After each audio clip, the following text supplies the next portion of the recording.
Good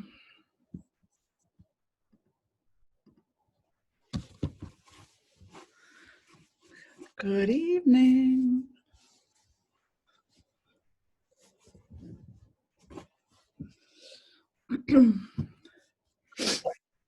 Hello, hello.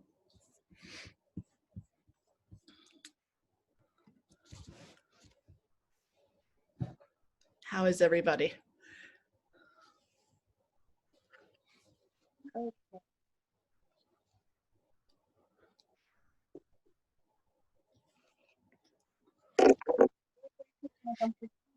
But I don't know what it is, so I'm not going to worry about it.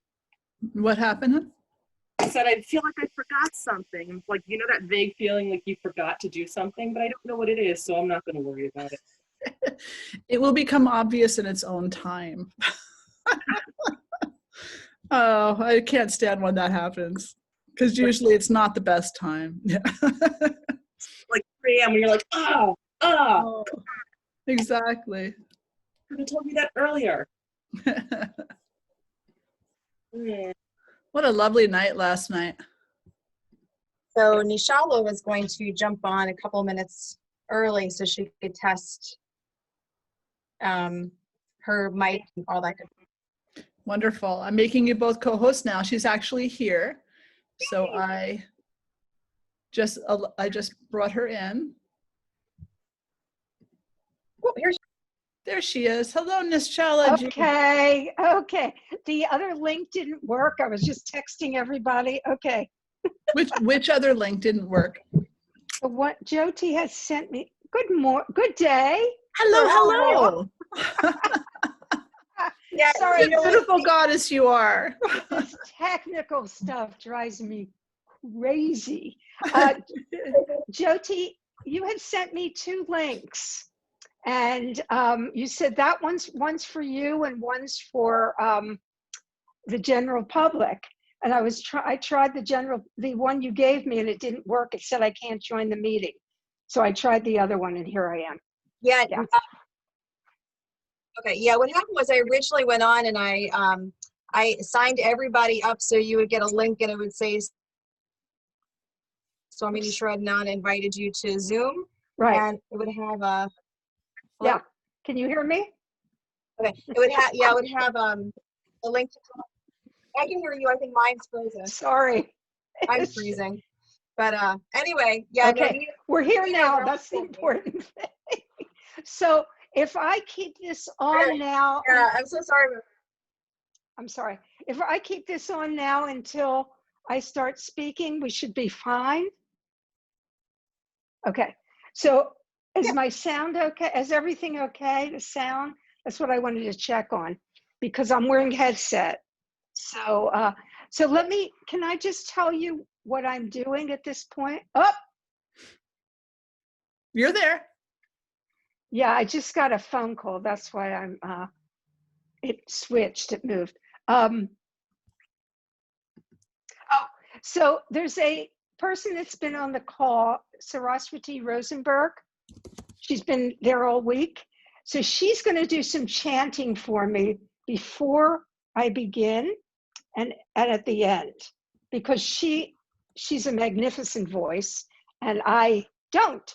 So I thought it would be nice to have her do that. So, and then what my talk's going to be, I listened to some of the other talks, it's going to be very different because I'm kind of doing the goddess today as she lives in my life. Is that okay? I hope so. Of course. Absolutely. Okay. Absolutely. Yeah, so I'm going to do all 3 and give examples of how she appears in my life. Hmm.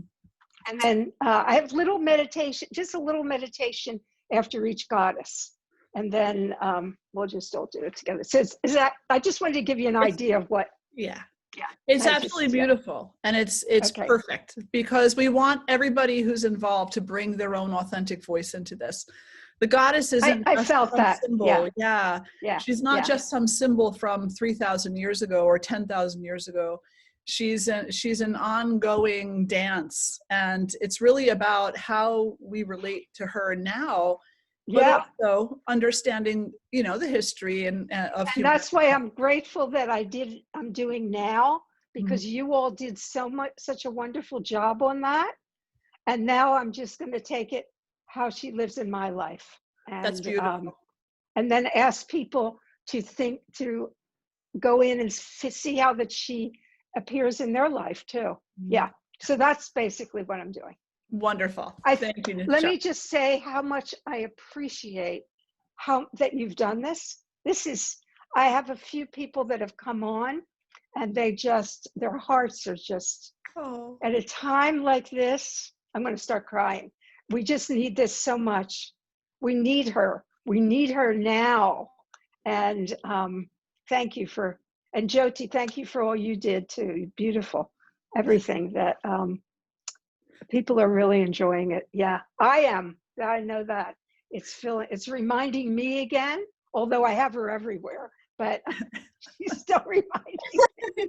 We all need the reminder, you know. Oh my God. Every one of us, absolutely. And I'm just so honored to be able to come together and share this time in this space, and just sit with you again. You know, as I said to you before, and those words were very full for me. You were and remain a very important teacher in my life. And your whole program that I took with you, and the books that you have written, which I actually use in our trainings, particularly the sutras from a woman's perspective, they just are so powerful. And it's such a wisdom that is necessary in the world today if we're really going to get down to the brass tacks of healing. Yeah. Oh boy. Yeah. Well, I would love to continue this conversation after Navaratri. Maybe we can get on and have our own Zoom. I would love to. Because I'm in a crossroads now, and I'd love to bounce it off and just, But this is exquisite, because you know, so much of the yoga world now is not this. Exactly. And we have to remind people that this is the foundation of yoga. It's not something that just happened 5,000 years ago. This is it. So, and there's the beauty there. Look at her. She's so beautiful. Everyone was so beautiful. Your pujas have been beautiful. Thank you, Devi. I don't know if she can hear me. Oh, yes, she can hear me. And this whole background that comes and goes is very, very mystical. Let me just tell you. I thought so too. I was like, she's like disappearing into the mother and coming from the mother and dancing with the mother. And yeah, I was like, Davy, how did you do that? Beautiful. I love it. I love it. Yeah. So is there anything I need to know? No. So this is going to be recorded, I'm just going to introduce you. So right after. Yeah. This will be recorded. And right after Swamini Ji's satsang, I'll introduce you. Yeah. And then start. And then I'll just say a word about Saraswati, the person, not the goddess, that she's going to be. She's actually a choir director, so she's just filled with love and joy. Beautiful. So anyway, as soon as she starts singing or chanting, the highlight will go to her, right? It's on Zoom. Yeah. Okay. We'll just have to. I'll have to just unmute her. So as soon as you say her name, then we'll unmute her. Okay. It's Saraswati Rosenberg, or Saraswati, whichever way we want to pronounce it. Rosenberg, she's on there. Beautiful face. Yeah. Okay. So can you just she's give been me on here every night. Yeah, every night. Yeah. And I realized yesterday I was sitting in meditation and I was thinking, you know what? I can chant if it's live, because they chant with me and it kind of, but not this way. This too. But she has a gorgeous voice. So, can you tell me what's happening on the last day at Vijayadashami? Are you doing Vijayadashami? Yes. We will open up with the Homa with Devi, and then we will go. We'll do the small meditation. I think we're doing a satsang that day, or we're doing a panel discussion for that. Okay. And Devi, Okay. and Nischala Ji, I would love for you to be part of that panel if you have the availability and would like to come back. Jyoti, can you send me the information on that? Yes, of course. Timing and everything. Because generally what I used to do, or what I do on Vijay Dasami, is that's when we go around the house with a bell and incense, and everybody kind of trails around, you bless everything. And I guess you can't do that on Zoom, but it'd be fun. It's always fun to do. I love to do that. I think that's a lovely idea. And we could do it on Zoom. I mean, it's intentional, you know. It would be, we've done some interesting intentional things on Zoom that we weren't sure if they were going to work. And everybody was like, oh yeah, that actually really did work. So yeah, I'm going to start letting people in. Okay. Because we're at 6:30. All right, so let me just get it very clear. At 5 o'clock, Jyoti, you will introduce me. I'll start speaking. And then if there's no questions, there's just no questions. Okay. All right. I'm going to go off. Bye.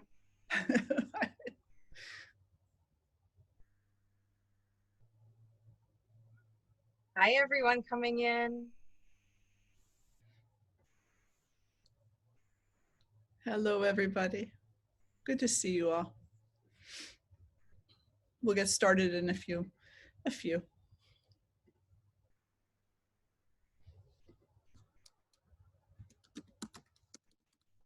So Jyoti, let me just say you can ignore all the phone messages and all the texts. Okay, got it. Sorry, I missed them.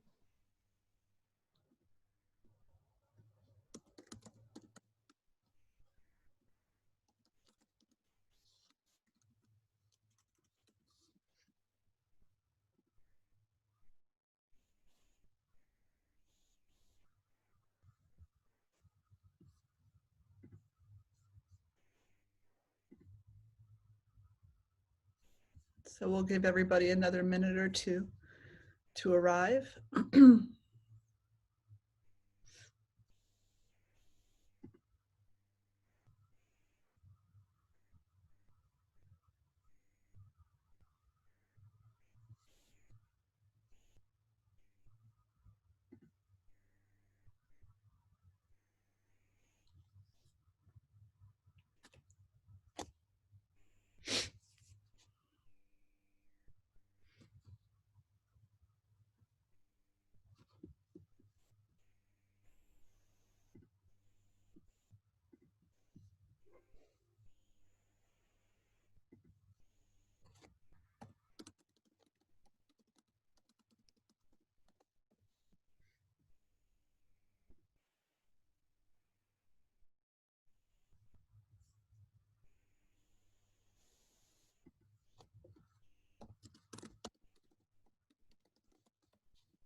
I think whenever we're ready, Jyotima. Shema, welcome everyone. We're so happy to have you join us again for the wonderful celebration of Navratri. For tonight's schedule, we will begin with Homa with Devi, followed by meditation and satsang with Swamini Ji. Our special guest for tonight is Nischala Joy.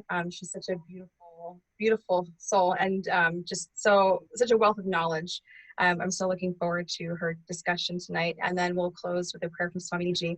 And we have a huge surprise for you. Tomorrow morning, if you are an early bird, you can join us at 6:30 a.m., also 4 p.m. India time. Sadhvi Bhagavati Saraswatiji from Nikitan in India will be joining us for a discussion. We will be, if you missed the The program, don't worry, we're actually going to be sharing that discussion later on in the week. But if you are up early, we'd love to have you join us. So I'd like to introduce Devi, who's going to be doing our Homa. Diana Devi has been in the blissful presence of spiritual masters for most of her life. And as a child, Devi spent her formative years at the feet of Sri Ramananda Saraswati at Ananda Ashram in upstate New York. When her guru took Mahasamadhi in the early 90s, she was embraced by the arms of Sri Mata Amritanandamayi Devi, also known as Amma, and became a devotee. With over 20 years experience as a kirtan leader, she has nourished and honed a passion for mantra, sacred texts, and the performance of pujas and homas for the upliftment of all beings. Despite Devi's busy schedule, she makes time to be the music director for local Santana Dharma class for children and the music coordinator for various satsangs in New Jersey. Devi, thank you so much again for Homa. What a gift.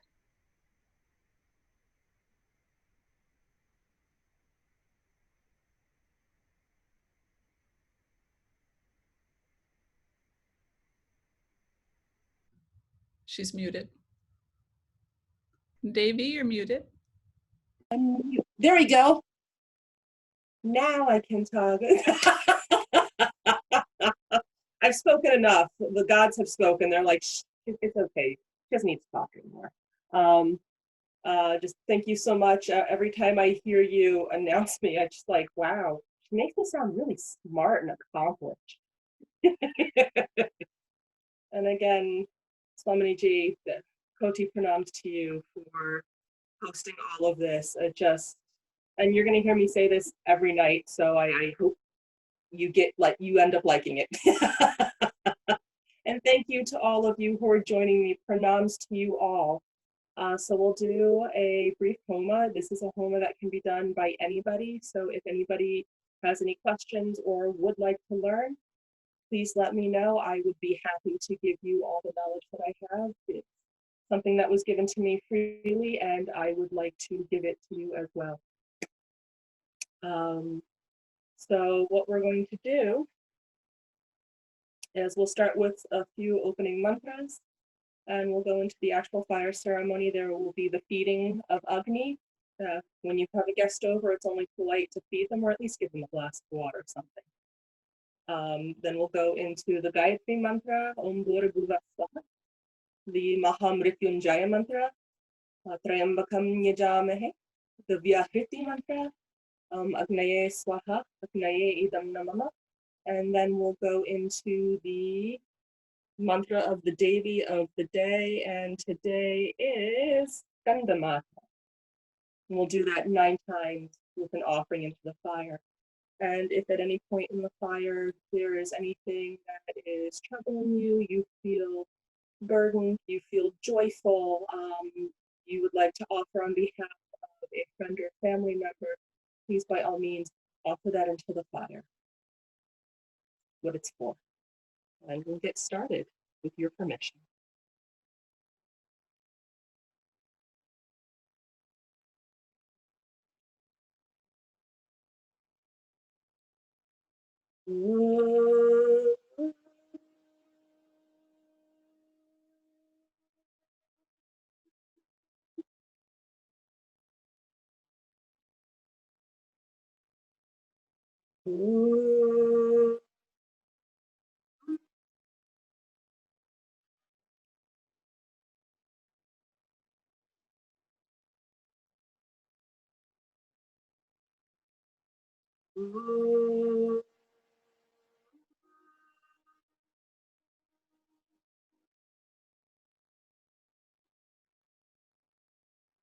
Om Shri Guru Bhyo Namaha Hari Om Dhyayamo Navaratri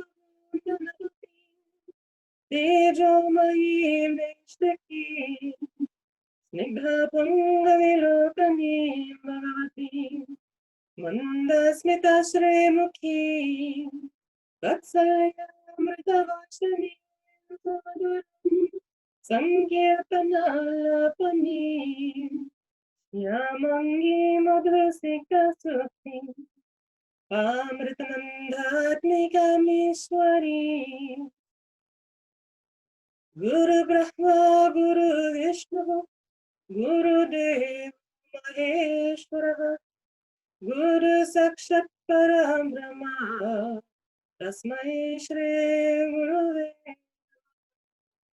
Tasmai Shri Gurave Namah. Om Vakratunda Mahakaya Suryakoti Samaprabha Nirvighnam Guru Me Deva Sarvakaryeshu Sarvada.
Om Agnaye Swaha Agnaye Dhamma Prajapataye Swaha Prajapataye Dhamma.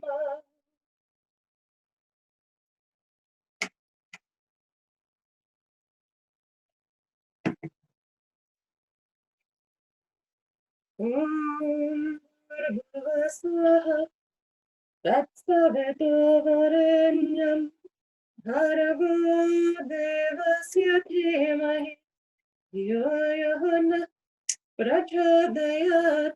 Om Swaha Om Bhurbhuva Swaha Tatsavetuvarenyam Bhargo Devasya Dhimahi Yo Yo Prachodayat.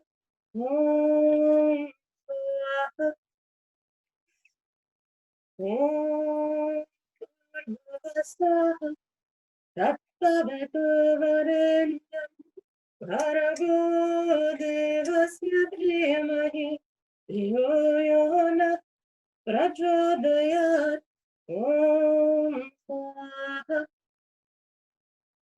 Om Triambakam Yajamahe Sugandhim Pushtivardhanam Urvarukamiva Bandhanam Mrityurmukshihamaamritat. Om Swaha Om Bhurbhuva Swaha Tatsavetuvarenyam Bhargo Devasya Dhimahi Yo Yo Prachodayat. Om Swaha Om Triambakam Yajamahe Sugandhim Pushtivardhanam Urvarukamiva Bandhanam Mrityurmukshihamaamritat. Om Swaha Om Swaha Agnaye idam namama Bhuva Swaha Vayave idam namama Bhuva Swaha Surayaya idam namama Bhura Bhuva Swaha Prajapataye idam namama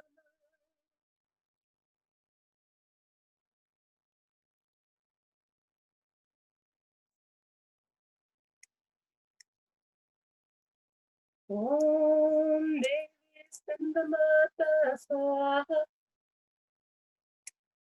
Om Devi Skandamata Swaha Om Devi Skandamata Swaha Om Devi Skandamata Swaha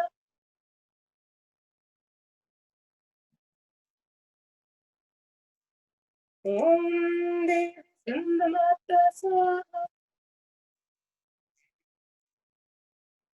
Om Devi Skandamata Swaha Om Devi Skandamata Swaha Om Devi Skandamata Swaha Om Devi Skandamata Swaha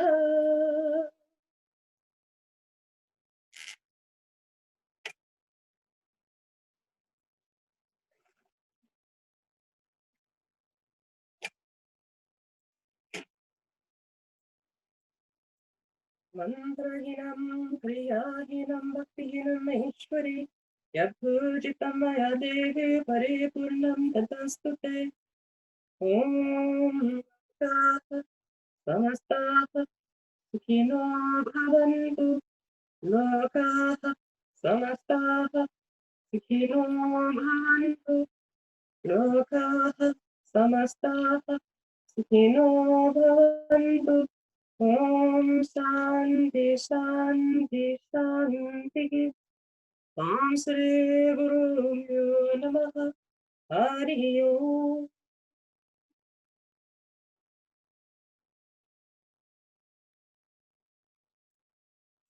This concludes day 5 of the Navratri. Namaskar. Thank you.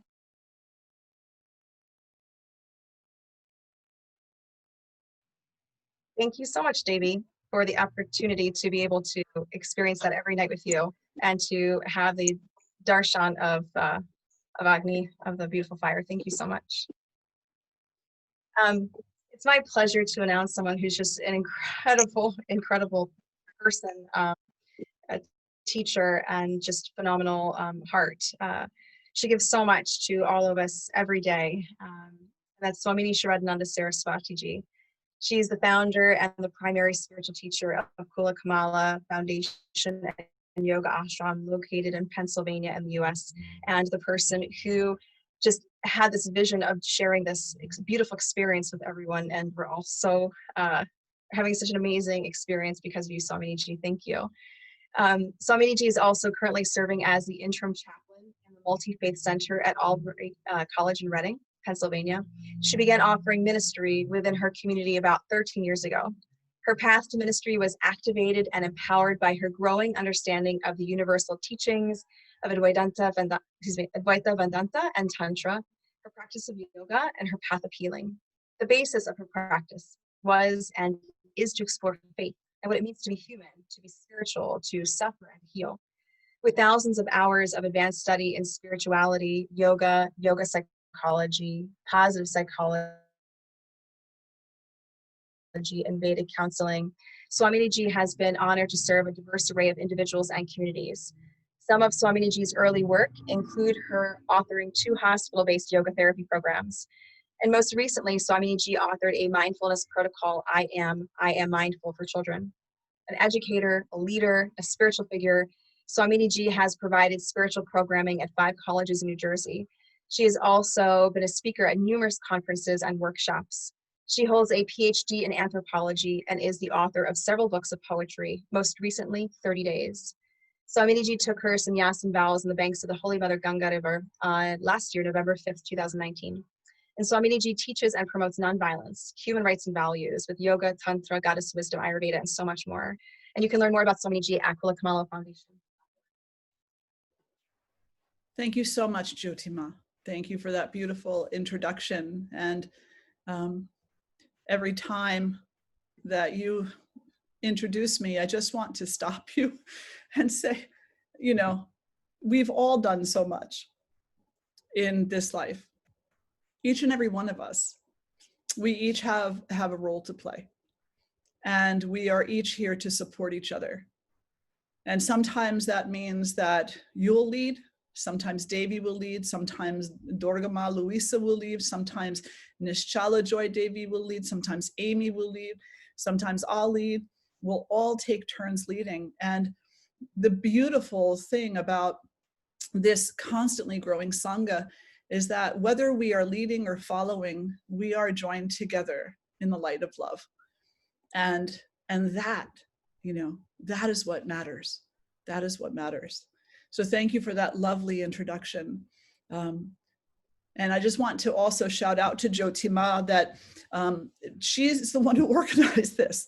So, you know, she spent the hours contacting everybody and putting the schedule together and doing the flyers and making sure she had everybody's bios correct.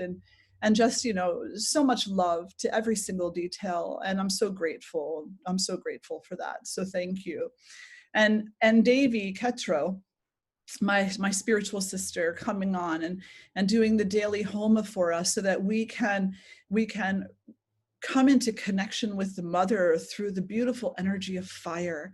Such a cleansing experience. And there's never been a time where Devi and I have spoken and I've said to her or asked her, what do you think about this? Should we do it? And yes, always so enthusiastic, and devotion is always so deep and so vast. And the beautiful Durga Ma, who is such a brilliant light in the world, guiding so many women in Ayurveda and in community. And again, you know, every time that I turn to her and say, what do you think about this? She raises her hand and says, right there, let's do it. Let's do it. So blessed to have so many amazing women just surrounding. And the thing I think I would say to everybody out there is this: it wasn't always that way. In my younger years, which were pretty troubled, I really never thought I would find my community.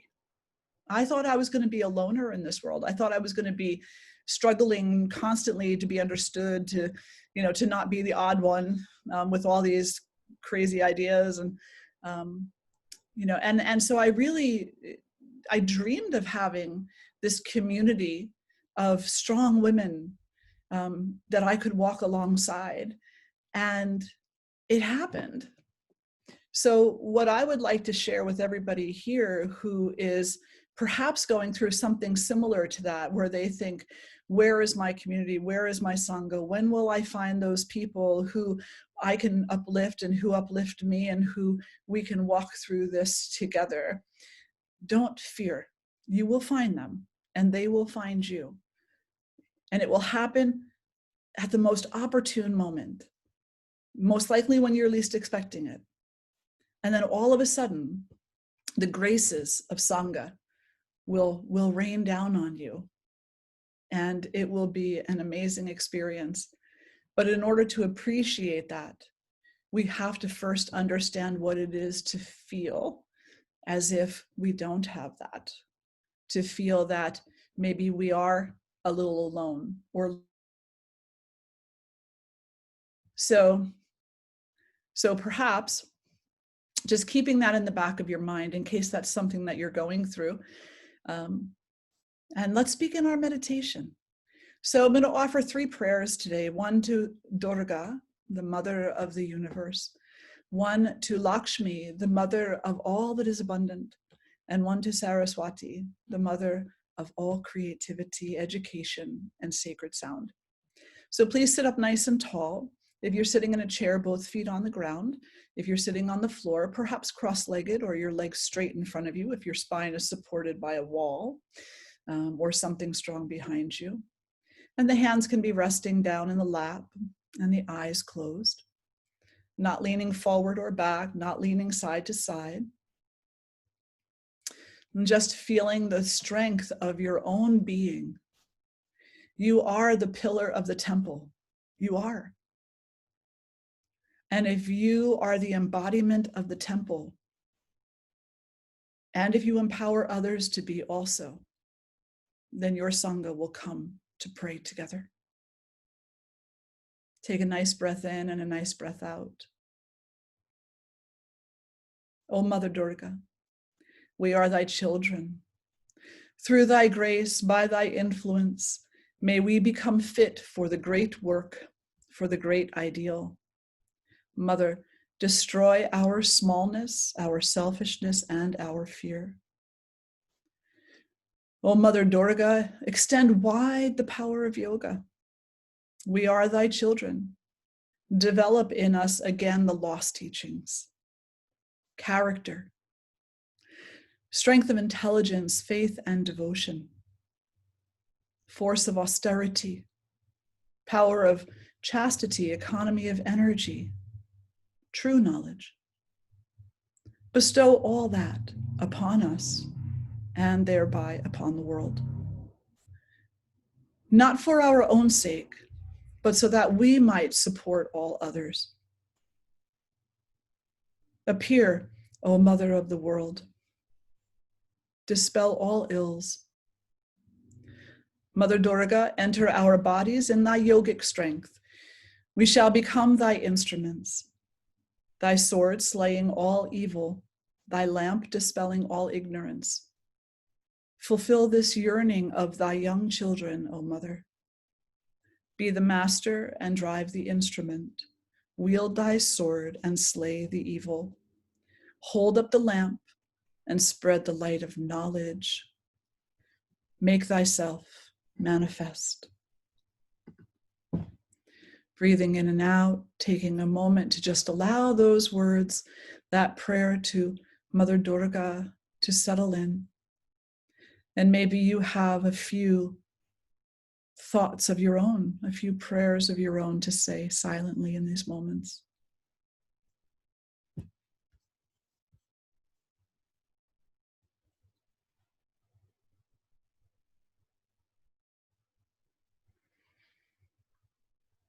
And invoking and praying to the Mother Lakshmi. Salutations to the great enchantress who is the goddess of wealth, who is being worshipped by the devas, and who holds a conch, a wheel, and a mace in her hands. Again, salutations to the Mahalakshmi, to the Hari, who wears supreme happiness as an ornament. The goddess Lakshmi is attracted, like the black bees getting attracted to the unopened buds of the black tamala tree. Let her who is the goddess of all good things grant us a glance that will bring us all prosperity.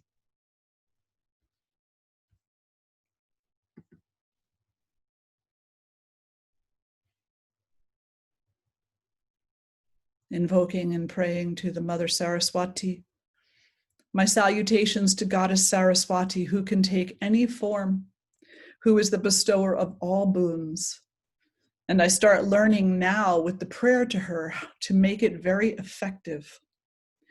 Salutations to Goddess Saraswati, who is like the kunda flower, who shines like the full moon, who carries in her hand a veena and a stick, who is seated on the throne of the white lotus, who is worshipped by the Holy Trinity, with a prayer to drive away all our slothfulness.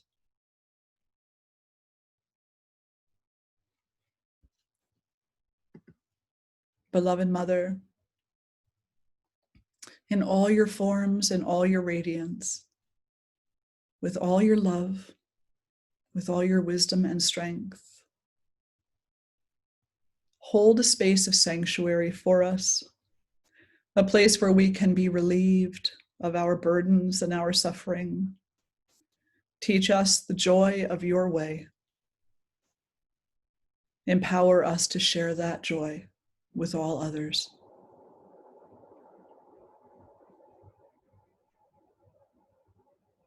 Join the hands together in front of the heart.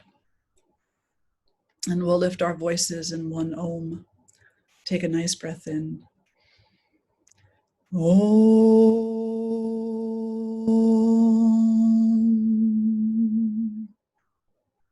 And bowing the head toward the heart, acknowledging all that is. And drawing the face to center. Thank you again to everybody for being here tonight. It is always such an honor and such a joy to gather with you. This is, if I were to have a favorite, my favorite ceremony, celebration, holiday, anything really that has to do with the mother. But in these 9 nights of Navratri, it's amazing how much we may have learned in the past, and then how much we may have forgotten or put to the side. And now we are gifted with these 9 days so that we can remember and maybe even learn something new, where we can recommit ourselves to knowing her and to knowing ourselves through her. And each one of these incarnations, each one of these forms of the Divine Mother that we study this week, each one has a purpose, has a gift, has a boon that she gives us, has many boons that she gives us. And in our smallness, and I mean small as in a human versus the mother, we're very small in that way. In our smallness, all we can really do is just go with it. It's almost like a tsunami, you know, it's this tsunami of grace that's just coming at us, and our hearts just wide open, accepting this. And you don't have to know what to do with it right now. You don't even have to understand it right now. Maybe there's just one thing that was said, or one ritual that spoke with you, or one story that meant something to you, you know, or maybe you don't even know what it is. You just like the way you feel being here in this Sangha. Whatever it is, it's okay. The mother has no requirements of her children, none. She loves you 100% as you are. And whatever you need to know, she'll send you. And you'll learn it at the appropriate time. And that will be a moment when it will mean something to you. My husband used to say, and I believe that he may have borrowed this from my guru or from Swamini Shraddhananda. He used to say, and I'm paraphrasing, you know, if you can't really make the flower bloom before it's time, the flower is going to bloom when the flower blooms. You're going to come to understand when you come to understand. You're going to come to embrace whatever you're meant to embrace in this life when you do. And you're also going to let things go in an opportune moment also. And you may look at those moments and feel frustration, aggravation, like you're giving up. But the reality is that there's a universe of difference between our emotional reactions to the things that happen in our life that are either pleasant or unpleasant, and the purposefulness of the mother and her influence in our life. So while you might think that you're shedding something because, you know, you've just gotten so sick and tired of it all, and you're going to let this go, and, you know, you're going to maybe show them how much you don't need them. But the reality is you're not the one doing it. The reality is that the mother has said it's time. And it has become a moment where, like that beautiful poem, Footprints, she takes whatever needs to leave and she removes it, and she brings whatever needs to arrive and delivers it. And we, in all of our smallness, think we are the only author. I find that to be fascinating, because I know that in my own life, when I have tried to take authorship over things, it has caused suffering. We all act egotistically, every single one of us. And I have found in my own experience that that doesn't work well.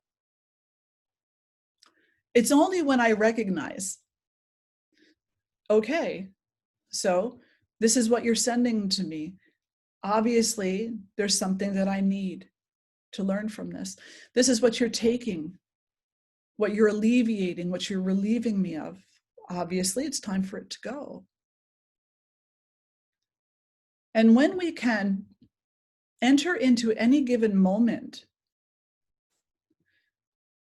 looking at it from the perspective of the mother gives us everything, and when it's time, she also takes it away,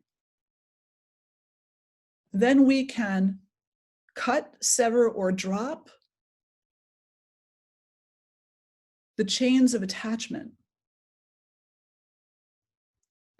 And we can experience a greater amount of flexibility, we'll call it plasticity, like we do in anthropology, where we are more adaptable.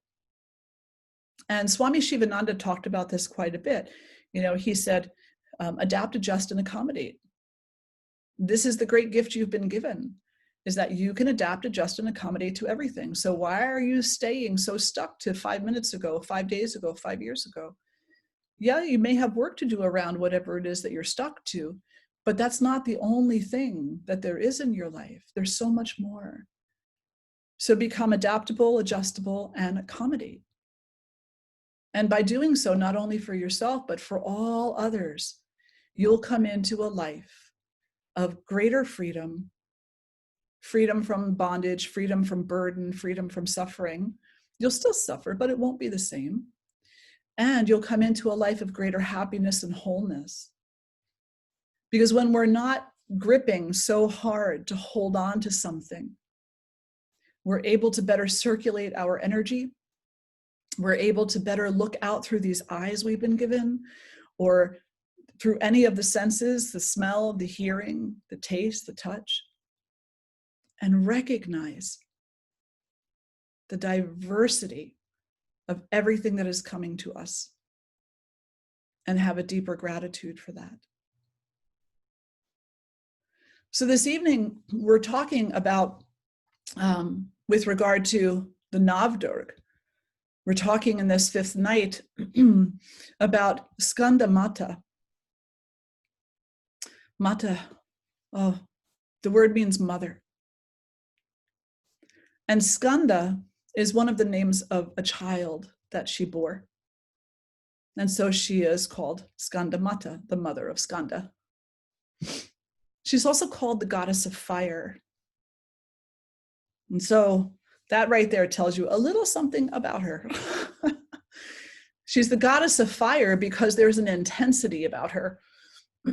She is both a warrior and a compassionate mother.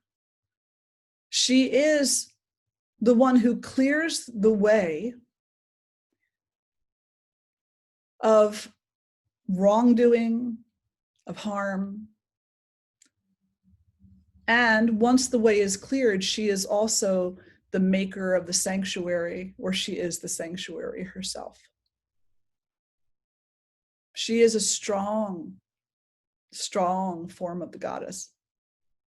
But she is also a mother. So she is also a gentle, generous, loving, and compassionate goddess.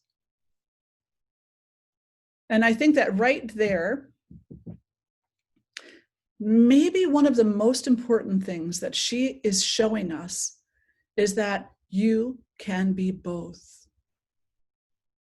You don't have to be just tough, strong, ready to fight, ready to stand up for what's right and go to battle, versus being soft and kind and gentle and loving. You have the innate ability to be both at the appropriate time. And so when I look at Skandamata, what I see from this beautiful goddess is permission. Is permission to say, you know what, I am a loving person, but I can also be very straightforward. I can also say when I see something that is harmful. And just because I recognize something harmful doesn't make me a less loving person. But in the West today, we've got this really kind of screwy idea that if we're not nice to everybody, somehow we're not kind or good or spiritual. Spirituality is not about being nice. Spirituality is about being alive. Alive in all our humanness. And then the next kind of, rung up the spiritual ladder is about being alive with awareness. And then the next rung is being alive with awareness and behaving according to that awareness for what is needed in the moment. So this is what I receive from Skandamata, from Devi Skandamata, is this idea, this thought, this impression that there is an appropriate time for everything. She is known as the one who prompts inner exploration, what in yoga we call svadhyaya. And svadhyaya has a couple of different levels to it. The first is to just know yourself. Like, what are your eating tendencies, your sleeping tendencies, your exercise tendencies? What's your life tendencies? And this is kind of a basic level of inquiry about who you are or who you think you are. And, it's also about who you think you're not. So we come into this inquiry and we're looking at our tendencies, we're looking at our behaviors, and we might start to be recognizing which ones are actually not very good for us and which ones are really super supportive. And then with that awareness and understanding, we're prompted to start making changes in life. And if it's part of the dharmic path in this lifetime, which I would suggest it's part of everybody's, but if it's part of the dharmic and the karmic path in this lifetime, then you'll take that self-study to another level. And whether you are a Christian or a Muslim or a Jew or a Hindu or a Wiccan or a spiritualist, whatever it is that you identify with, then you take that self-study to the divine teachings of your tradition. And you ask yourself, who am I in light of these teachings? Am I living according to them? Or am I not? And this has always brought me some amount of comfort because it's never left me without an answer. If I look and I say to myself, okay, so living by the yamas and the niyamas, if I'm looking at Krishna's words and, Sri Devi Durga's words and Shiva's words, then I understand that my potential is to live according to the yamas and the niyamas. That's my life potential in this materialized world. Am I doing that? All I have to do is go review. What is ahimsa? What is satya? What is asteya? What is aparigraha? What is brahmacharya? What is santosha? What is? And then ask myself, am I in alignment? Am I fulfilling my potential? And if my answer is no, then I know the work that has to be done. I know exactly what to do. So here's an example. If I'm sitting here wondering, why is my life not going the way that I want it to go? Why don't people enjoy my company? I know people sometimes say, I'm negative. I say mean things. So then I might sit back and take an inventory and ask myself, so what is it to say mean things? What is it to be rude? What is it to be hurtful? Well, that would be to be in violation of ahimsa. Am I really doing that? And I would try not to answer from my ego. I would try to answer from the perspective of the one who is receiving my words, my energy, my actions. And if I find that there is even an ounce of possibility that I have acted in a vengeful way, a harmful way, a way that tried to displace my burden off my shoulders and onto somebody else's,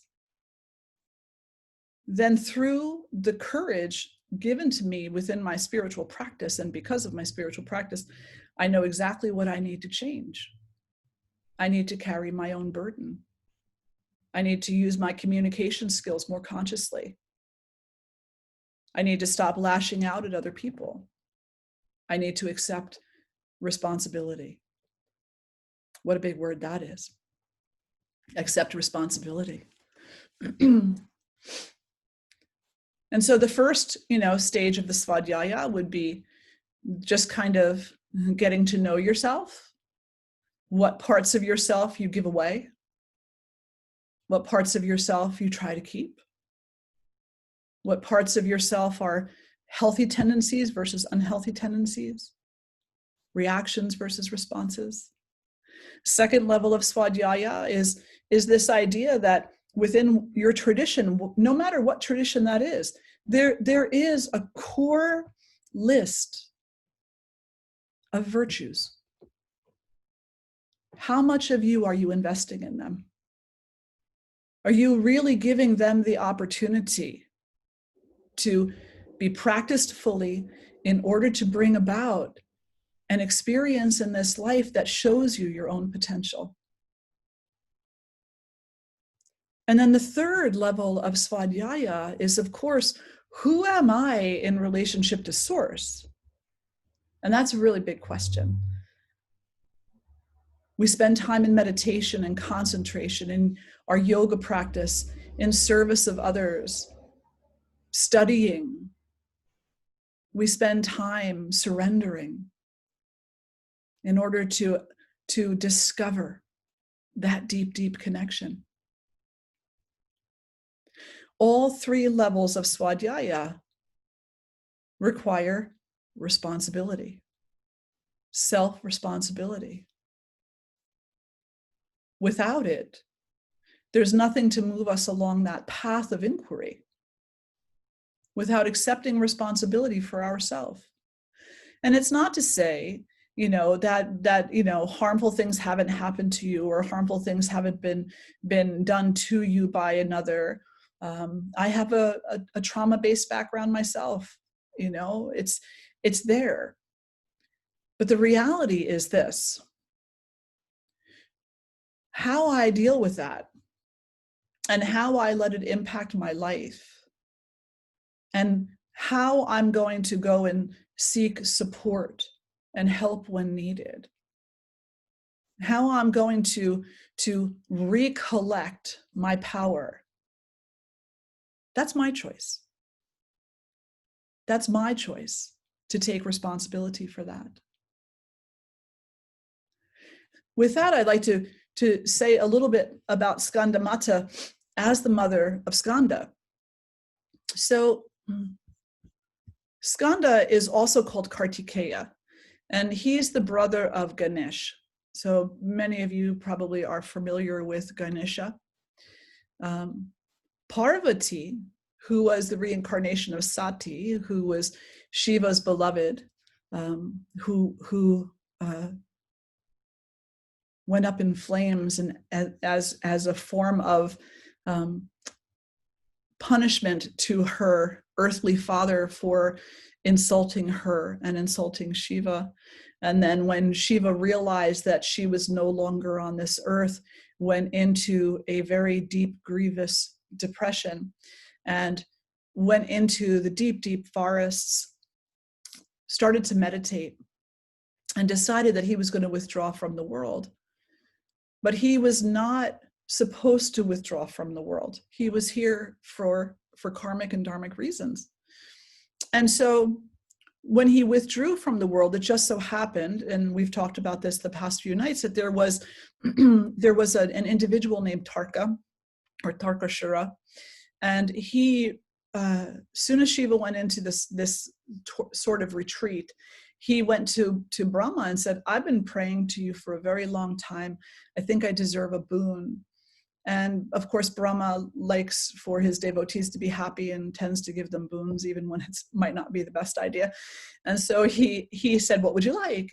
And Tarka knew that if he asked for immortality, Brahma would say no. So he said, well, I would like to only be able to be killed by one of Shiva's children. And Brahma thought about it, and he was like, oh, okay, that's okay. You can have that boon. Tarka thought that he had hit the jackpot because he knew that Shiva was removing himself from the world, had no intention of falling in love and getting married, had no intention of having children. And so he thought that he would be able to reign forever because, according to him, Shiva would never have children. So there would be nobody on the earth who could hurt him, who could kill him, who could bring his demise upon him as punishment for the harm that he was about to commit. And so he went a bit wild, and he started to exploit and pillage and corrupt. And a few things happen at about the same time. One is that the gods and the peoples came together and prayed to Mahakali. And Mahakali is the eternal lover of Shiva. And they said to her, your beloved is suffering, and we're suffering because he's suffering. So can you please incarnate, come back into a form, go to him, draw him out of this meditation. The only way that we can be rid of Tarka is if Shiva fathers a child. And so please come and rouse him out of his meditative state and have his child for us, for your children. The other is that Lord Himavan and his wife Meena were very much interested. They were devotees of Shakti, and they very much wanted Shakti to take birth in their home, in their kingdom. And so at about the same time, they're praying to Shakti, and they're saying, please be born into our home. We would love to show you and shower you with our devotion in a human form. And so she agrees to this. She agrees to this, and she is born as Parvati. And many of you may have heard of Parvati as Shiva's wife. Well, at about the age of maybe 15, 16, somewhere around there, Parvati seeks out Shiva. And the great wise sage Narada tells her, you need to rouse him from his deep meditative state. And the way to do that is to practice intense sadhana right in front of him where he can see you. So meditation, intense pranayamas, intense postural practices, intense tapas. Let him be inspired by you. Let him be awed by you. Let him be curious about you. Use your feminine ways to cause him to say, who is this in front of me? He will have no choice but to fall in love with you.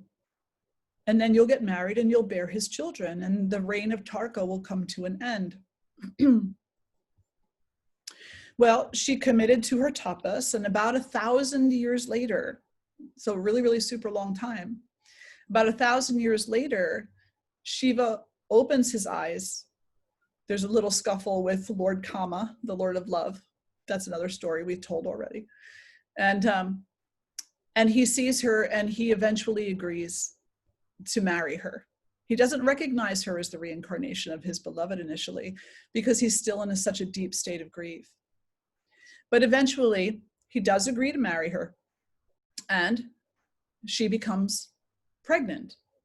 Now, in that coupling, the power of Shiva and the power of Shakti were so powerful that the seed they created was beyond the power of the sun, so highly energetic,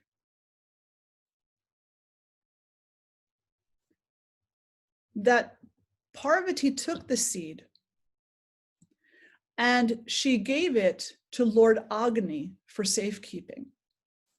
She said, please care for this seed until it comes to fruition. Lord Agni, the Lord of fire. But the seed became even too intense for him.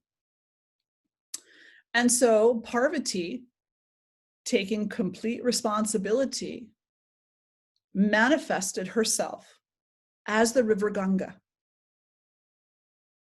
And Lord Agni deposited the seed into the river,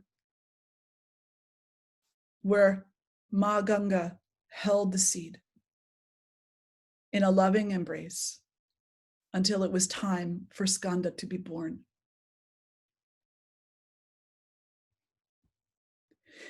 The day came and Skanda is born, and he has 6 heads or 6 faces. 5 of them represent the elements. And if you know your Ayurveda, your yoga, the Hindu teachings, then you know that the elements are considered to be very sacred, but they're also responsible for what we call doshas, for what we call constitutions in our human experience, what our physical body and mentality and emotionality are swayed by. Do you have too much fire, too much water, too much earth, too much air in your makeup? And so the 5 elements are represented by 5 of Skanda's heads. And the 6th is the representation of Chaitanya Shakti, which is pure consciousness. And so because of his 6 heads, 6 faces, and because of his association with Kundalini and a few other things, he is also called Lord Murugan. And he represents the ability to move beyond the impact of the 5 elements and exist in a state of bliss absolute, no matter what their behavior is at the time, no matter what's going on in nature, no matter what's going on in the world, no matter what's happening to your biological body. So Skanda, also called Kartikeya, also called Lord Murugan, he's a very special child.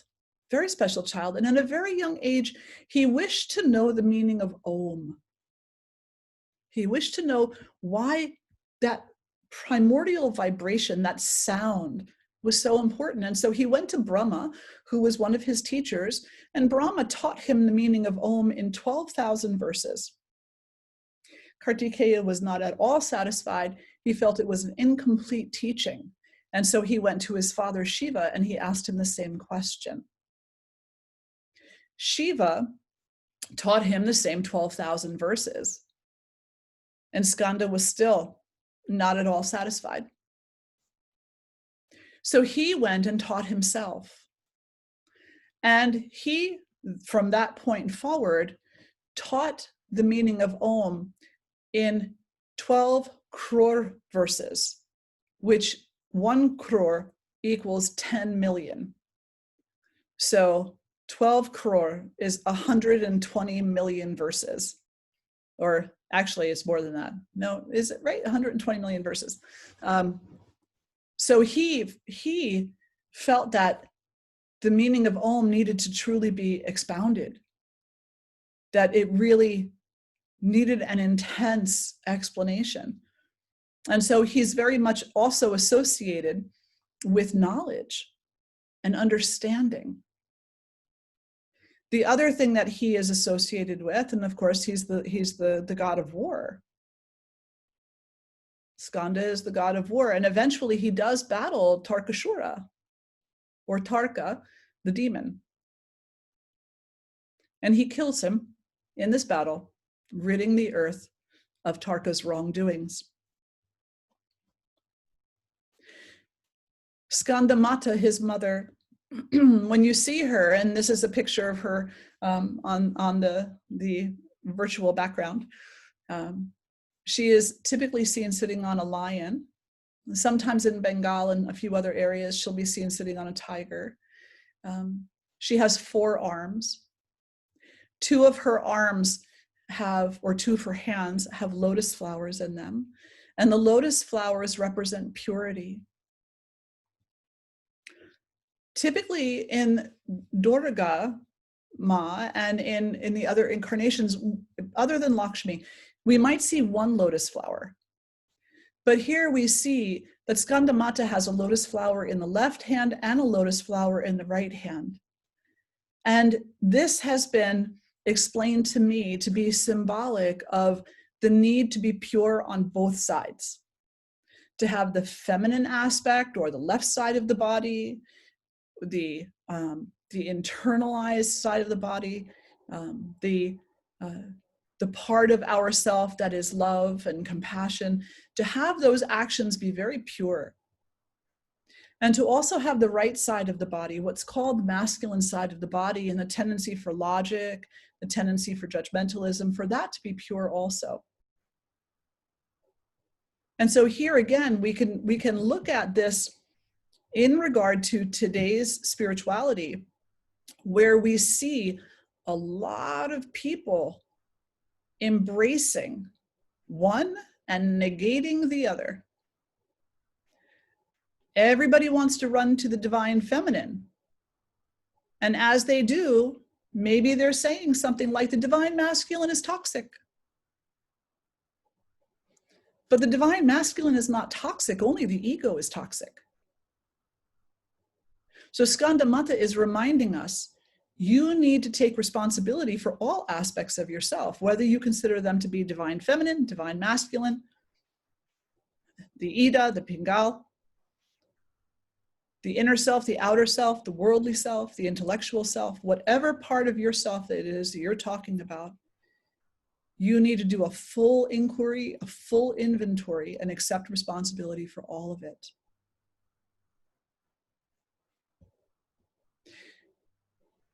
She holds Kartikeya in one hand, and you can see him here on this picture, and you can see his 6 faces. And then in the other hand, she holds the Abhaya Mudra. The Abhaya Mudra is the fearlessness mudra. And I don't know about you, but I like to make connections between things. And because I have a tendency to see, Devi Skandamata as being a teacher of our responsibility, I take her holding the Abhaya Mudra as meaning you need to look within yourself fearlessly and don't be afraid of what you'll find. Because you keep asking, what is my spiritual work in this life? What am I supposed to be doing? That's what you're supposed to be doing. To look inside yourself and to see whatever it is that is causing you to turn your back on yourself, to turn your back on whatever it is that you have faith in, to weaken your faith, to not accept your potential, and then fearlessly to rein that in and to change what needs to change. She's seen sitting on top of the lion, and the lion also, we've talked about this too, but again, it's just so important. The lion is considered to be one of the most deadly beasts in the forest. And here she is, she's sitting side saddle, and that lion is smiling, completely calm. She has complete control over that which could potentially harm her.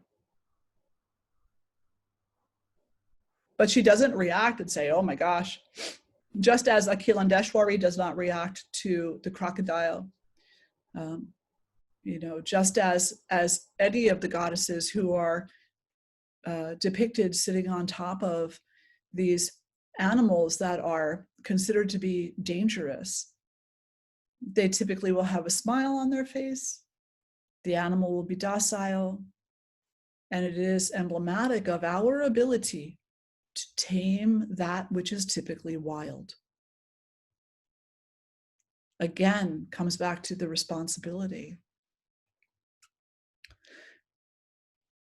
And I recognize that in recent years, in the United States particularly, responsibility has become a 4-letter word. And I never really understood that. I actually had someone one time ask me, why do you talk so much about responsibility? It turns people off. I said, why does it turn people off? They're like, because they don't want to hear they got to be responsible for this, that. They hear that enough already. I said, I don't think that's what they hear. Not from these other sources that you're talking about. I think what they're hearing from these other sources is how wrong they are about something, how poorly they're performing about something. What we're talking about in spirituality, when we talk about accepting responsibility, is acknowledging that my freedom is mine. My suffering is mine. My healing is mine. My life is mine. My death is mine. This path I walk through this life from birth to death and beyond is mine. There's no greater freedom than that other than the ultimate freedom. The ultimate freedom of escaping the samsaric cycle. But to be able to take your life and be the author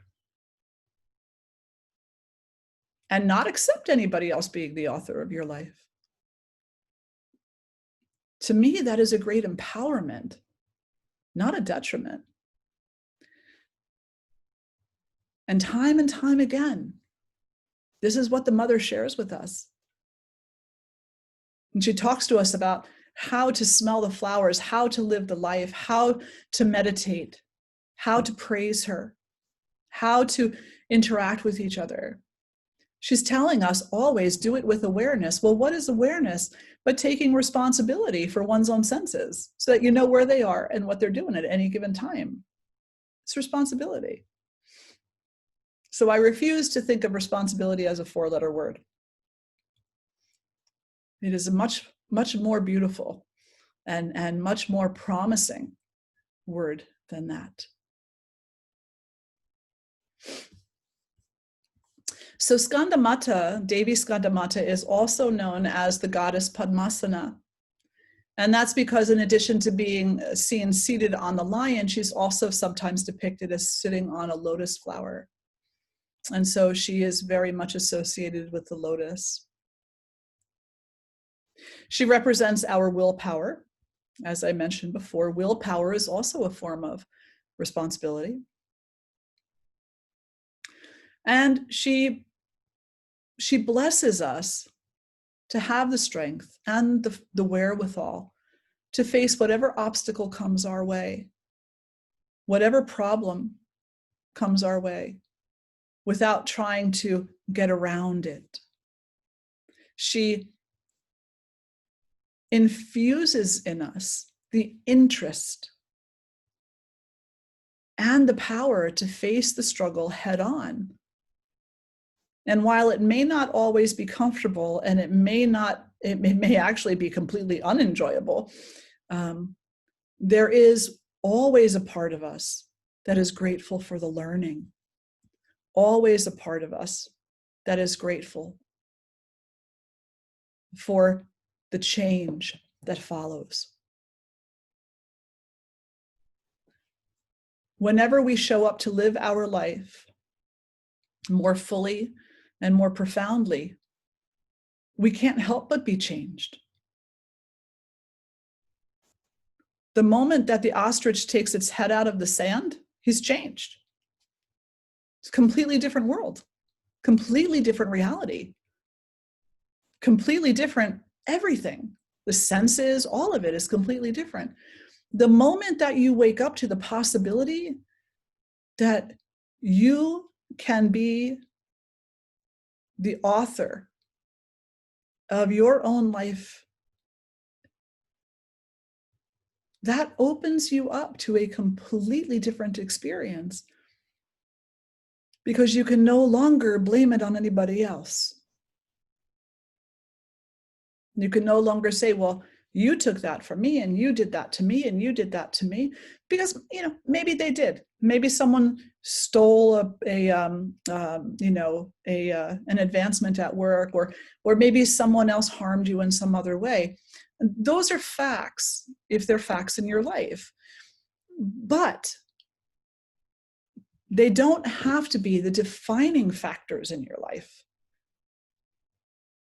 You have the ability to move beyond them,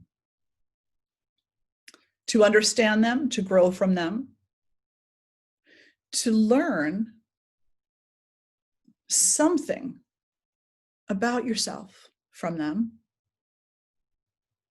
And, I think that there's a lot of us who are present here today who would say the mother doesn't send you anything you can't deal with.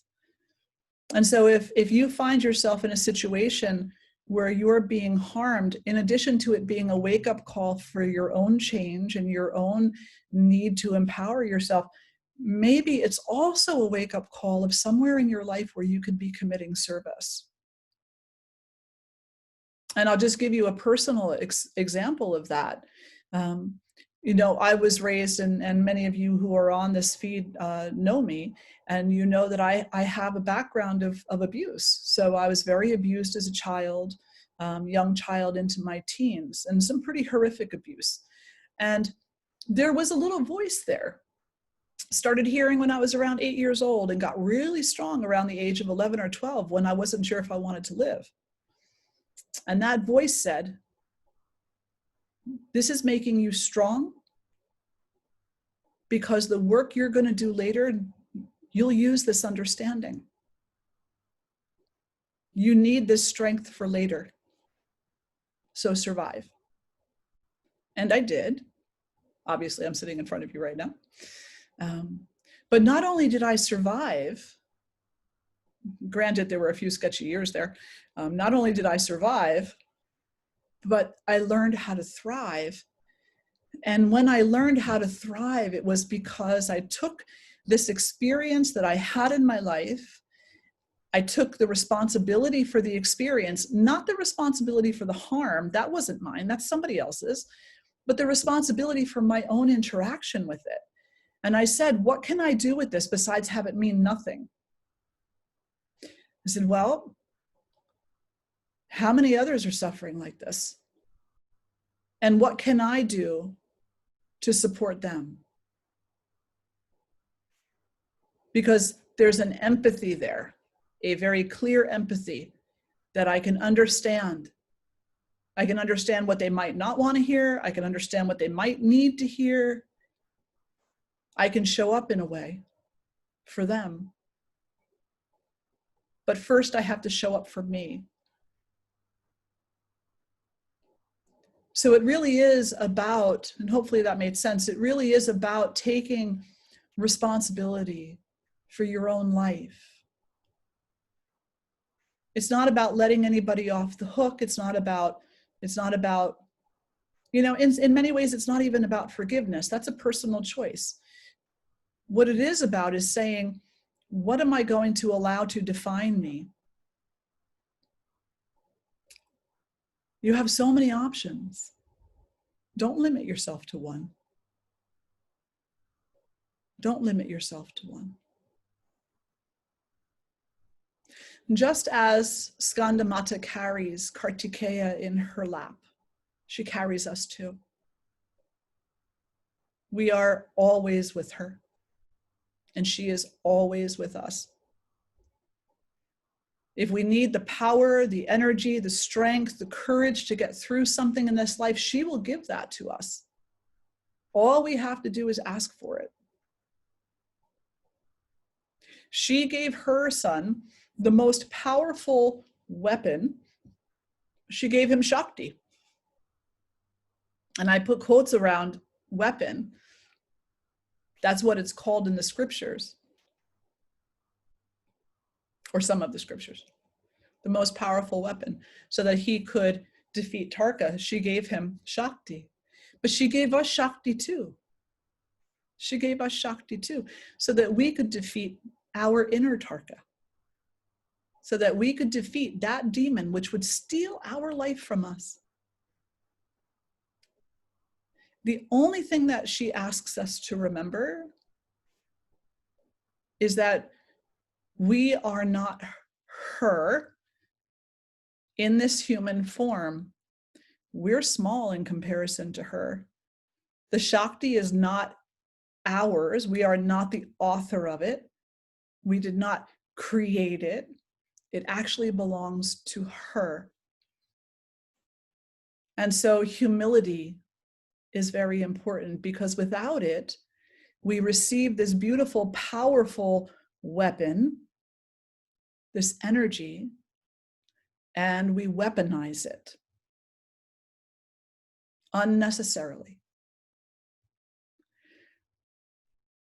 And as many of you know, Ma, particularly when we start getting into the realm of Devi Kali, doesn't have a whole lot of patience for that type of childishness. She loves us enthusiastically, eternally, completely, 100%. But it is a two-way street. So she gives us this amazing power of Shakti to transform us, to awaken us, to support us. She offers us sanctuary. She offers us truth and wisdom. She offers us darshan. She offers us everything, everything. And all we really have to remember is that she's the source. She's the source. She's the source of everything. She's the source of all that comes to you that is amazing and good and wonderful and pleasurable. She's also the source of the other stuff that's not so pretty. And she's also the source of the stuff that's downright not enjoyable. Because she's everything. She's everything. And she will not send you anything that you cannot deal with. You might not want to. You might not like it. You might prefer something else. But you will take what you've learned so far in this life and you will apply it to dealing with whatever it is that comes your way. And the more that we do that, the more that we accept life as being a process of growth and change, life as being an opportunity to remember and forget, and remember again, and forget again. Life as the process of experiencing on purpose what it is to be alive, what it is to know the mother, to be a devotee of the mother, the father, whichever one it is that you're so called to. You could say that, you know, you're not in this life to be on Facebook. Although I'm certain that there's a karmic argument to be made there, but I'm just going to let that go. But you're not really in this life to be lost on Facebook or Instagram or, you know, any of these other things. They're distractions of the ego. And if they do play a role in your life, then the role that they play is that they're giving you an opportunity to accept responsibility for how you spend your time and what you do, to accept responsibility for the excuses that keep you away from your altar. They're present in your life as opportunities to change, to become stronger, to become more focused. So Skandamata encourages us to explore our inner power, to liberate ourselves from the sense of powerlessness. And at the same time, to stay humble and to recognize that while we may be the author of our particular life path, all the tools that come our way are a gift from her.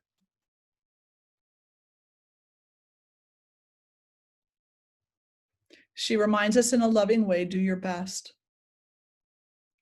Put your effort forward. But you don't need to depend solely on your own effort. You can depend upon her also. And she will show you where it is that you need the work, where it is that you need to apply your skills, and where it is that you need to pick up some skills.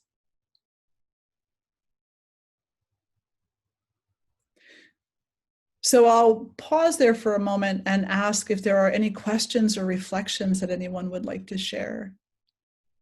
And you have a little, you can raise your little hand. I think it's in the lower left side of your screen. Or you can write in the chat room.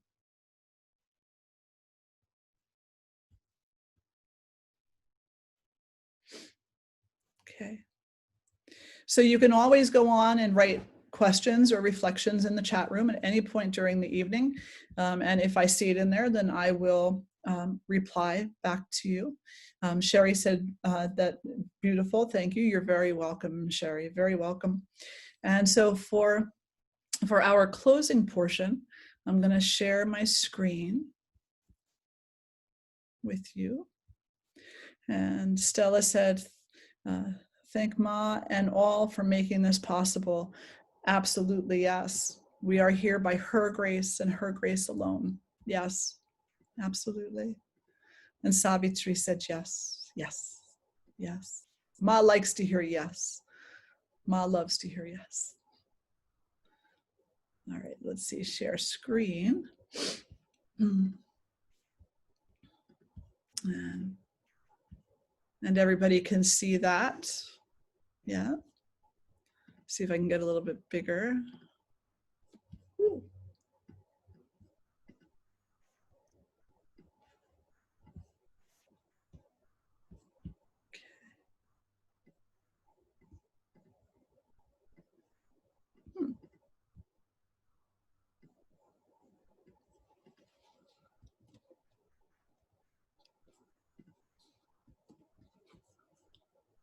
Make it just a smidge smaller so you can get the whole thing on there. There we go. So another very beautiful picture of Devi Skandamata. And so her mantra, as Devi Ketrow brought us through earlier during the Homa, Om Devi Skandamataye.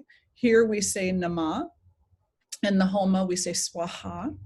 And then the other mantra that we'll sing together, that will lift our voices in celebration together. Ya Devi Sarva Bhuteshu Ma Skandamata Rupena Samstita Namastasaye Namastasaye Namastasaye Namo Nama. And so you can either just listen or join in if you're familiar. We'll sit up nice and tall and take a moment to close the eyes. Breathing in, breathing out.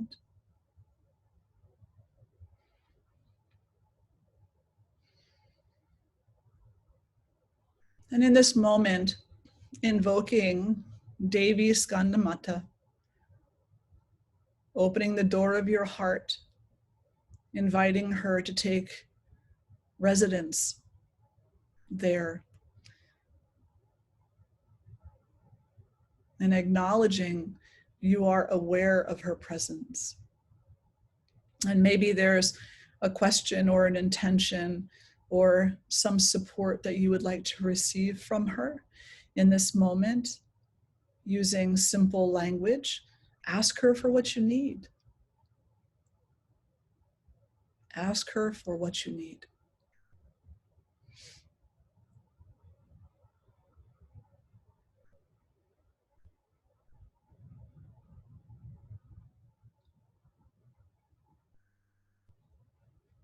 And then we'll chant the first mantra.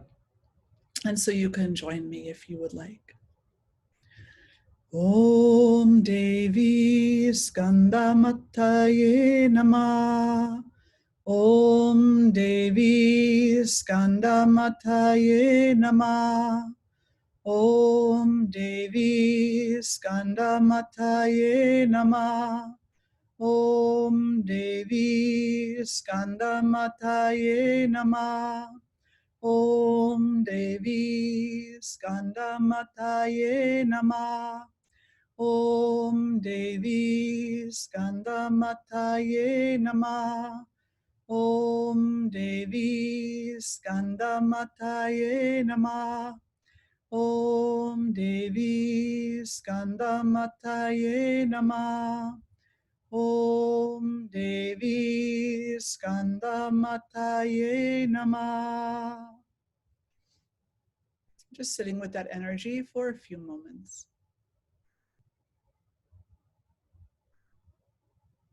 Maybe she's already begun to address your request.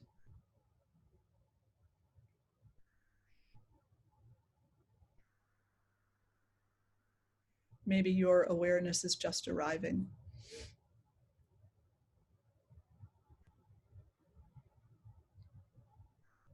Allow yourself to surrender to her, to whatever depth is available to you in any moment. And we'll chant the second mantra together. Ya Devi Sarva Bhuteshu Ma Skandamata Rupena Samstita Namastasaye Namastasaye Namastasaye Namo Namah. Ya Devi Sarva Bhuteshu Ma Skandamata Rupena Samstita Namastasaye Namastasaye Namastasaye Namo Namah. Ya Devi Sarva Bhuteshu Ma Skandamata Rupena Samstita Namastasaye Namastasaye Namastasaye Namo Namah. And sitting with your eyes closed, taking a few moments to just experience the energy of the mother as she is invoked.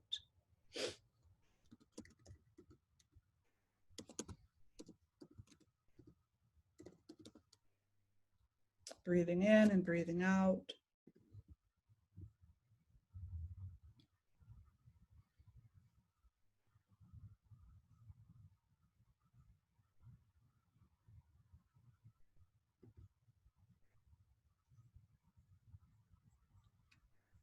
And then gently opening the eyes. And we have a couple of more comments. We have Shu Ayugari, so grateful for this grace and connection, as are we, so grateful, and I am so grateful.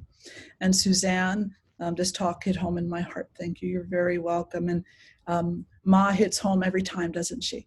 She really does, yeah. She's all knowing, she's all present, she's all everything. And the more that we can surrender our hearts to her and to take the responsibility to get to know her in whatever way we can, the more she will be obvious in our life and not as hidden. Many times we talk about the Divine Mother and her mysterious nature. And she absolutely has a mysterious nature. But much of the time that mystery is because we hide away from her and then call her hidden, you know? And so in this moment, we're saying, let's just come out into the open. Let's just bring ourselves out into the open and let us allow ourselves to see Ma in every moment, because she's already there. She's not hiding from us. She's not hiding from us. So again, thank you all so much for listening this evening, for being here. My heart and my love with you always. And I'll turn it back over now to Jyoti.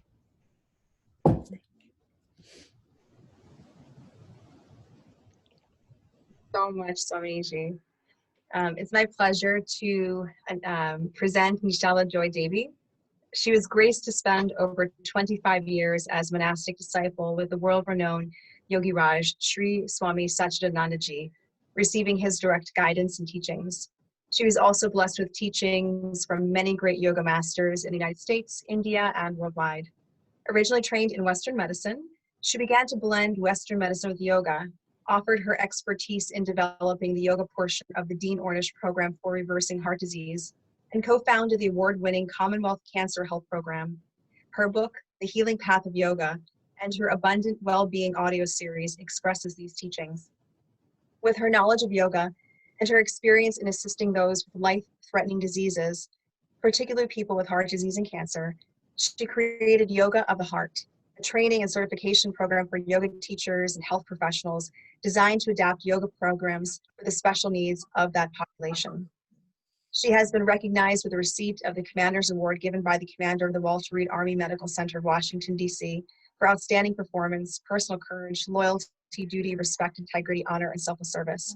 She is now dedicated to bringing the feminine back into spirituality and the scriptures. In her book, The Secret Power of Yoga, A Woman's Guide to the Heart and Spirit of the Yoga Sutras, and The Secret Power of Yoga audiobook, which was Nautilus Books Silver Award winner, Understanding the Need for More Love and Compassion in Today's World, The Namaste Effect, Expressing Universal Love Through the Chakras, her most recent book, explores a heart-centered way of living through the mystical chakras. And you can learn more about her on her website, and we're going to post that in the chat box as well. Nischala Devi, thank you so much for being here. Thank you so much. I can't express how this happened at the absolute perfect time. Thank you so much, Swamini, Jyoti, goddess for everyone. Thank you. I'd like to begin this evening, or whatever time it is for you, this session, with a dear friend. And I wanted to present all aspects of the goddess because that's how I see her, as a complete. So I have this chant that I love so much, and I've asked my dear friend Saraswati Rosenberg, appropriately Saraswati, who is a great devotee of the Divine Mother. She actually loves the divine in all forms. I mean, that's who she is. She's a classically trained musician and is a church music director. But most of all, with her wonderful attributes, it's her heart that I love so much about her. And I think you'll feel that coming through. Please join us. The chant is very simple. Join us in chanting and feel her, all the goddesses in your heart. Saras?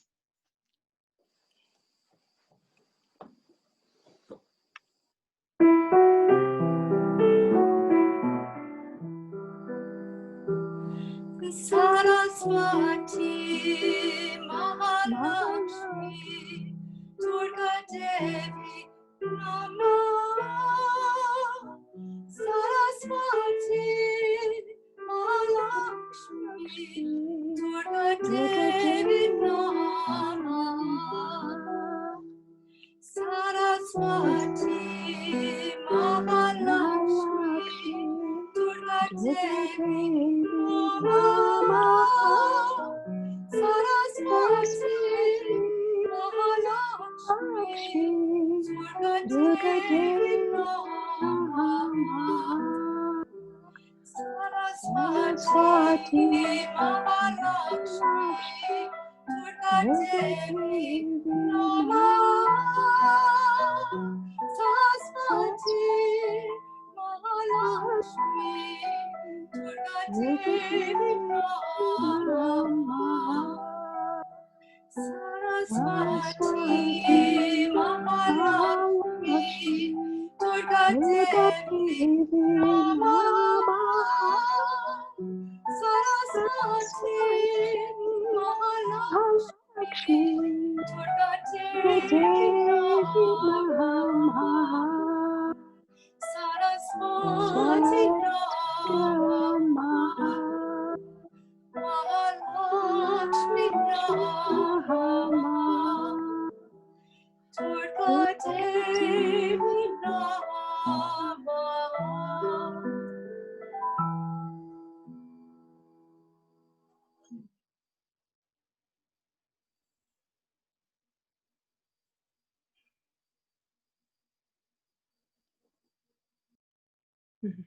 True blessing from the mother. Thank you. Namaste, everyone. Navaratri comes at one of my favorite seasons. It's a season for celebrating the goddess in all her forms. You know, each tradition has a way of celebrating her at this time, even if they don't say it's the goddess. In many traditions, she's celebrated as the harvest, bringing bounty to help us through the long winter months. I remember being at some Jewish celebrations where they put up a beautiful roof with all kinds of plants and fruits and everything hanging down. Such a beautiful celebration. It helps us to remember where all this comes from. When you sit down and eat your food, it's the blessings of the mother. But of all the traditional and non-traditional ways to honor the goddess, none offers the direct reverence, at least for me, as the pageantry of Navaratri. And we've seen that the last few days, how beautiful it is. The multiple forms of the goddess expressed during these 9 nights reveal the varied ways our life is impacted by these aspects of the 3 aspects of the mother. As we appreciate and honor and worship the mother, we can see many of her forms. Some we're attracted to, some not for us. I've spent many years opening my heart to these amazing worship services.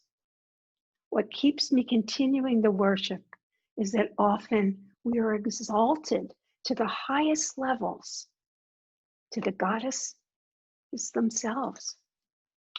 During the worship, if we can merge with the goddesses, we become aware that she's already within us. We talk about inviting her in, but she's already there. It's as if we're knocking on the door, knocking on the door. Someone is saying, come in, come in. But we don't hear them because we're still knocking too hard. Take a moment, step back, be quiet, and let her reveal herself to us. That way we come to understand that each goddess and all their aspects are part of us. And the way we as humans express the different aspects of our personality. Sometimes we may feel a little fierce, like Kali, Durga. Other times, maybe generous, like Sri Lakshmi. Sometimes it's eloquent, as Sri Saraswati. Whether we view each aspect of the goddess as a separate entity or form, or a composite of the many aspects, we begin to see her manifesting not only outside, but in ourselves. Each one manifesting for the appropriate action needed. Where it gets a bit murky is when we're meant to offer the compassion of Lakshmi. Instead, we bring forth the wrath of Sri Kali. So we need to really go within and really feel these goddesses to be able to express them properly in the right place at the right time. So let's take a little time this afternoon and let's explore the three individually and note how their energies manifest in our daily lives. You may have experienced it, but let's get it a little bit closer to home and see if you can understand that. Some days we wake up as Sri Lakshmi. You may feel very generous, but maybe the circumstances evoke more Sri Saraswati. We might find that a particular situation might invoke Sri Durga. Often the movement between the triad can be so smooth. It's like changing a favorite song on our player. One just goes into the other because in essence, they're only one. It's just different aspects. It gets back to the oneness of the mother, the oneness of the divine. Let's begin by speaking about Sri Durga. So we talked a lot about her this week, and she's a very interesting aspect of the mother. For me, I always thought of the mother very soft and always taking us in, but then I learned as I got older that sometimes we have to be fierce. It's necessary. So she's the goddess whose mythology centers around combating evils and demonic forces that threaten our peace, our prosperity, and dharma, and the power of good over evil.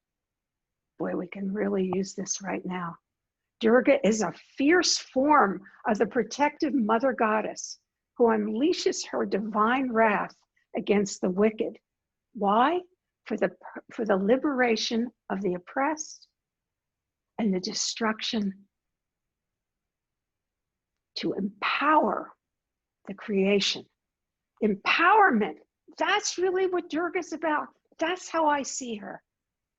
Sri Durga is depicted in the Hindu pantheon as a goddess with many arms, carrying weapons, often defeating demons. But she's comfortable riding on a lion or a tiger. If you notice, she's totally relaxed. Even though she's often shown in action, her face is calm and serene.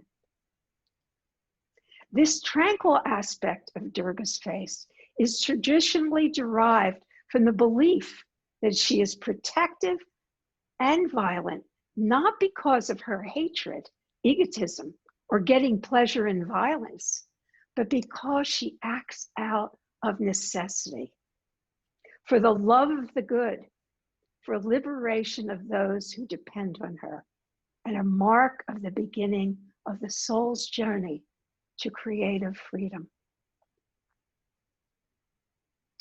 This gives us not so subtle message that she is in charge of even the most savage beast. Hopefully, this gives us a feeling of comfort and of safety, knowing that she's in our corner. Hey, I've got Sri Durga in my corner. How could I lose? Even though she holds weapons, it leads us to that conclusion that she's violent. But if we delve deeper, we can understand it's the transitional effect that goes. We are as seekers. We're looking to transform whatever habit arises as an enemy within, or to take on the fierce qualities to quell our enemies that surround us. Some even wishing us harm. Often we wrongly assign the role of protector to the gods, or even in everyday life, it's more the warriors that designated as the masculine role. But upon further investigation, we find the day-to-day defending and peacekeeping is often relegated to the feminine, or the divine Durga within. If you notice, and know anything about lions, you see that she is actually sitting on a male lion, holding her head high, conquering the power, the Shakti. Today, many of us as women must fulfill the role of Sri Durga each and every day. We have to defend ourselves from the eons long prejudice that women are inferior physically, mentally, and spiritually from men. In the workplace, we solicitedly given tasks far beneath our capacities on the assumption based on our inferior gender. But when Sri Durga joins our cause, we are able to defend not only ourselves, but transform the biases that tether us to those incorrect assumptions and prejudices. It also tends to embrace other women who might be a bit more timid toward action. It spurs them on. Come on, you can do this. Join with the mother, join with us. Because when a woman becomes a mother, those same instincts are heightened. At the time of birthing a baby, the honorary Sri Durga power, the protective force, is initiated. It starts with the tiny, helpless soul in our care. It is not quelled until life has ended for either one of us. We can understand the power of that force, even in the simplest cases. Perhaps your precious child is being picked on or even bullied. You experience the goddess manifesting. She emboldens your body, your mind, your emotions with a force of power unrecognizable to your former self. With this new burst, you're able to defend and reconcile all the wrongdoings. Your only goal is the safety of the precious soul in your care. We've heard tales of this. Mothers lifting 2,000 pounds automobiles high in the air, freeing their trapped child, only later to wonder to themselves, where did that power come from? It's called superhuman, but could it really be divine? An example of the transformational power of Sri Durga comes from a great saint of modern times, who I consider one of my great teachers, and that is Saint Teresa of Calcutta. What an amazing, humble, powerful woman who really used Sri Durga to get the care and the actions that were necessary. This particular story that I'm thinking of, she was actually on a trip to Beirut. It was a mission of mercy. Beirut and all of Lebanon has suffered a brutality of war that for way, way too many years. The people suffered. And of the people that suffered the most, as always, is the children. She had a beautiful orphanage that she was not able to get to and was very anxious, sad, because she knew the children were suffering. Her intention was to bring food and medical supplies to a group of children that were in the orphanage behind the enemy lines. The center had been bombed, depriving the residents of water, power, and food. It was becoming very, very dangerous to the 100 children living there. But now the intention had changed. The situation was too grave to just bring supplies. The trapped children needed to be rescued and brought to safety. At first, Saint Teresa tried to reason with the authorities, even evoking her inner ferocity. Oh, her pleas were ignored. Finally, the transformational Sri Durga part emerged as she tried to reframe the issue and appeal to their compassion. Exasperated by the constant denial and refusal to allow her to reach the orphanage, she finally sat back and asked, okay, what would it take for us to be able to go behind enemy lines and rescue the children? Tell me, what would it take? With a cacophony of refutes and mumbles, they responded, it would take a ceasefire, and that would take a miracle. Did someone say miracle? Well, that was something that Saint Teresa knew about. Okay, she said, if we need a miracle, let's all bow our heads and pray for one. With obvious discomfort and side glances, they followed her lead. With her substantial power derived from deep within, she was able to transform the cynical group of politicians with her faith. And can you believe, within a very short time after the prayers, the power of transformation was realized as a ceasefire was declared. The rickety bus was seen heading down the road lined with tanks and warfare to rescue the grateful children. In this case, as many other cases of miracles and great feats, the goddess remains anonymous. I'm sure there's times in your life when Sri Durga showed up in your daily life.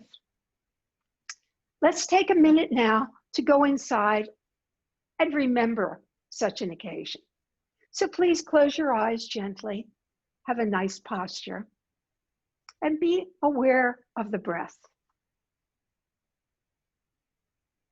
Taking a deep inhalation and just let it out as slowly as comfortable, and just feel everything soften. Your whole body softens. And bring in your awareness to your heart.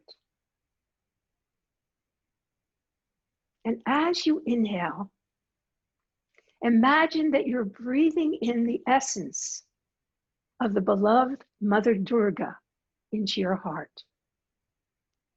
Picture her in all her glory and light.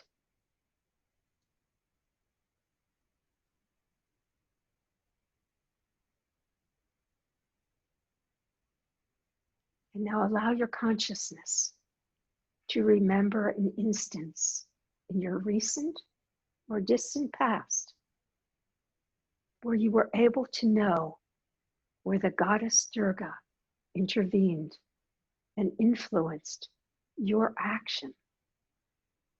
Can you identify such a situation? Take a few moments to find that place.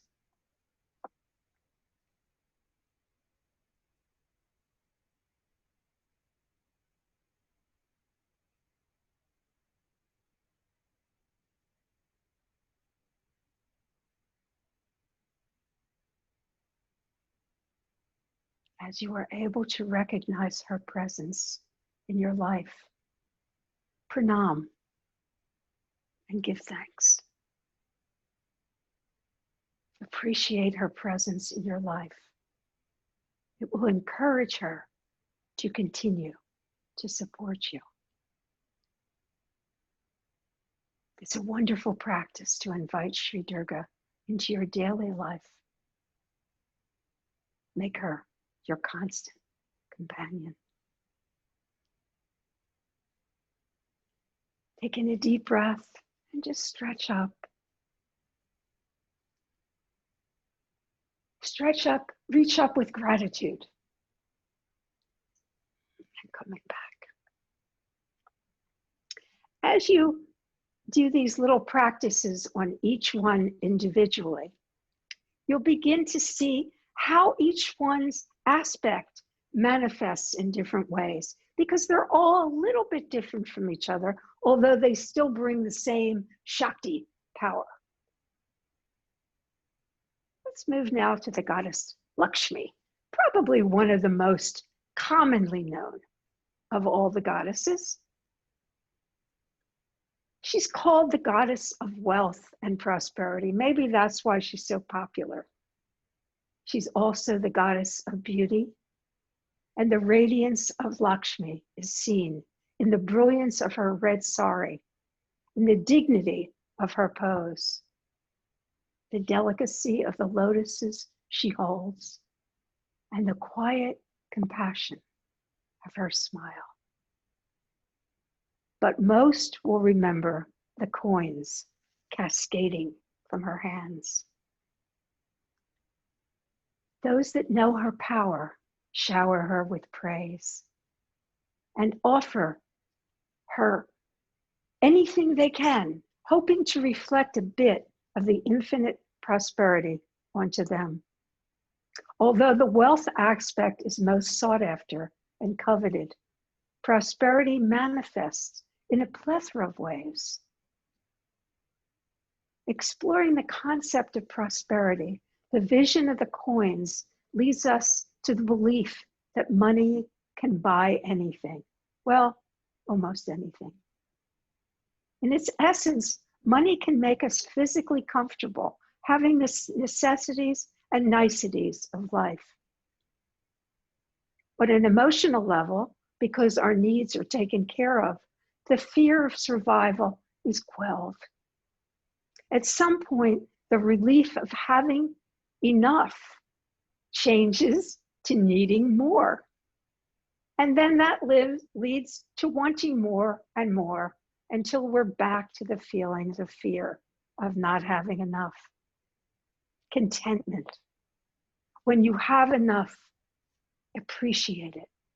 And when you have more than enough, give it away to others.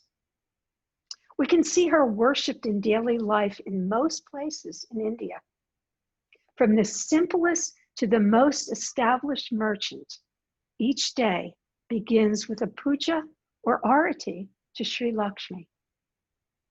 And if you're lucky and you have the first sale of the day, it is given with a cheerful discount in honor of the goddess. A smile comes to my face as I remember a time while shopping in an emporium in Delhi. It was a frequent stop, I knew them quite well, to buy treasures unable to procure in the United States.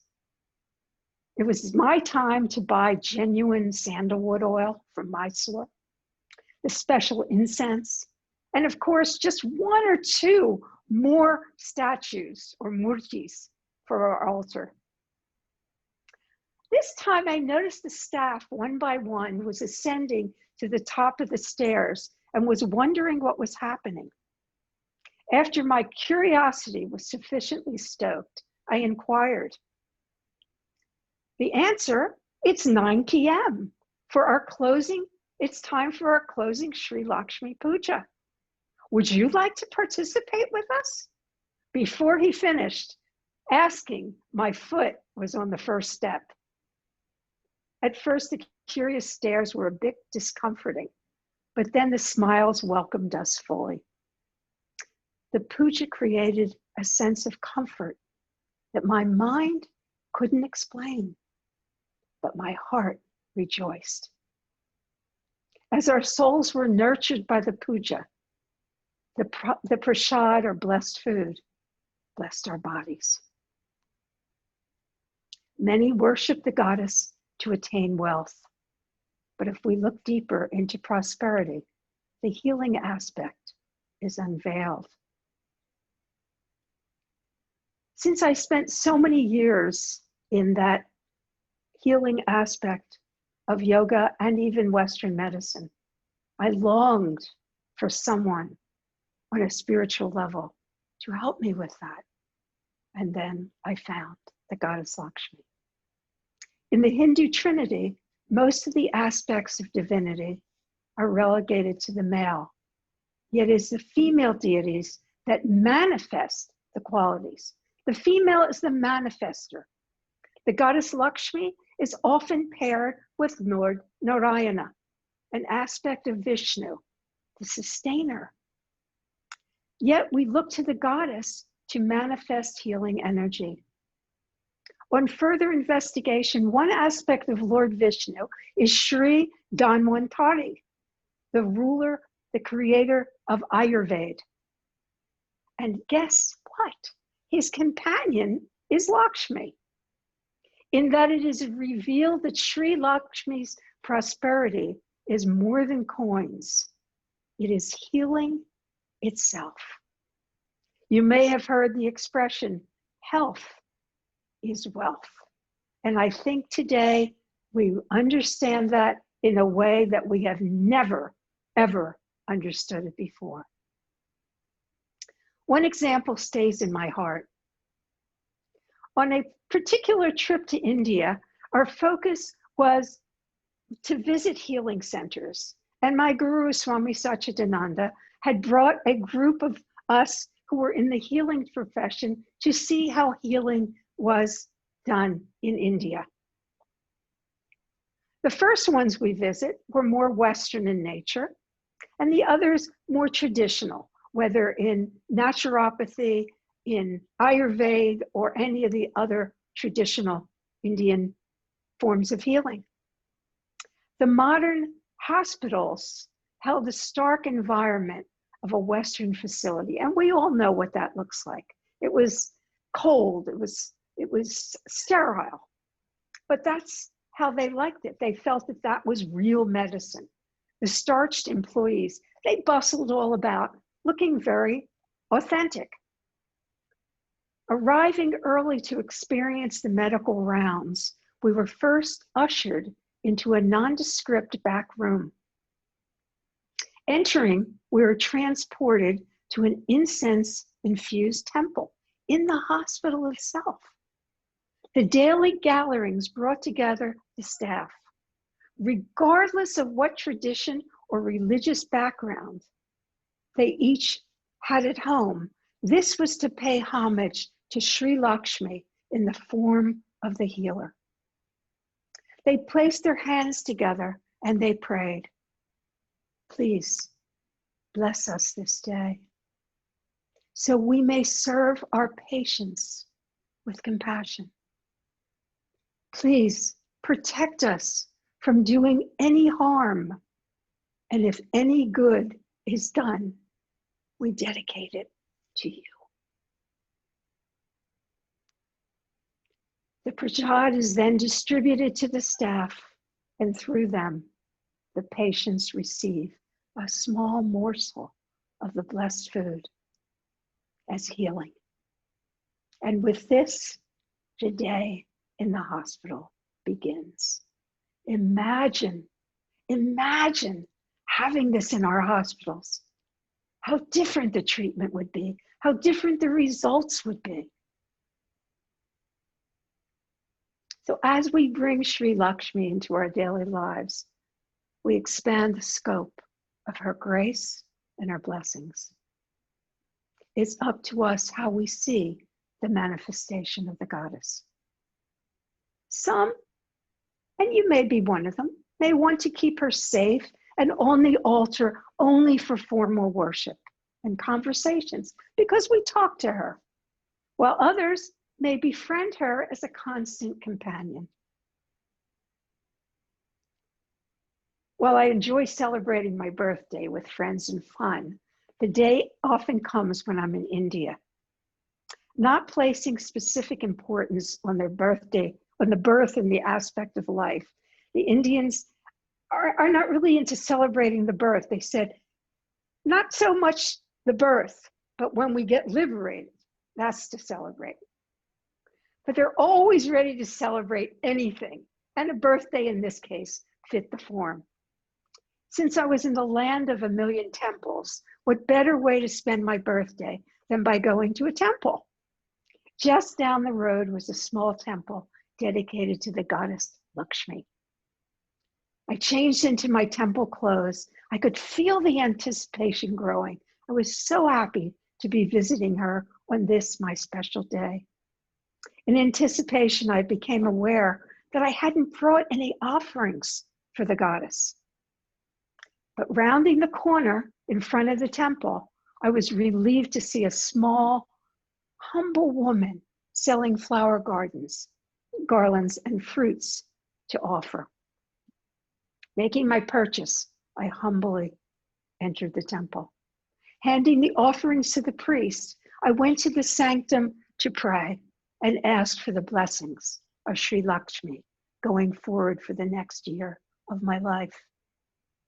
I wanted a blessing so I could remember the most important reason for my incarnation was to realize my own divine nature. What else? What else? After a time of deep communion with the deity, the priest offered me prasad, blessed food, and the garland that was offered to Sri Lakshmi. I was a bit dazed as I walked out of the temple, and I started to pass the woman who had sold me the offerings. I remembered I still had her baskets. So I approached her, and as I did, she gently pranamed before accepting the baskets. Our eyes locked in the depth of our souls, to our hearts and beyond. I mechanically handed her the basket. In my ecstasy, I forgot to remove the garland that had been on the beautiful deity of Sri Lakshmi that the priest had given me.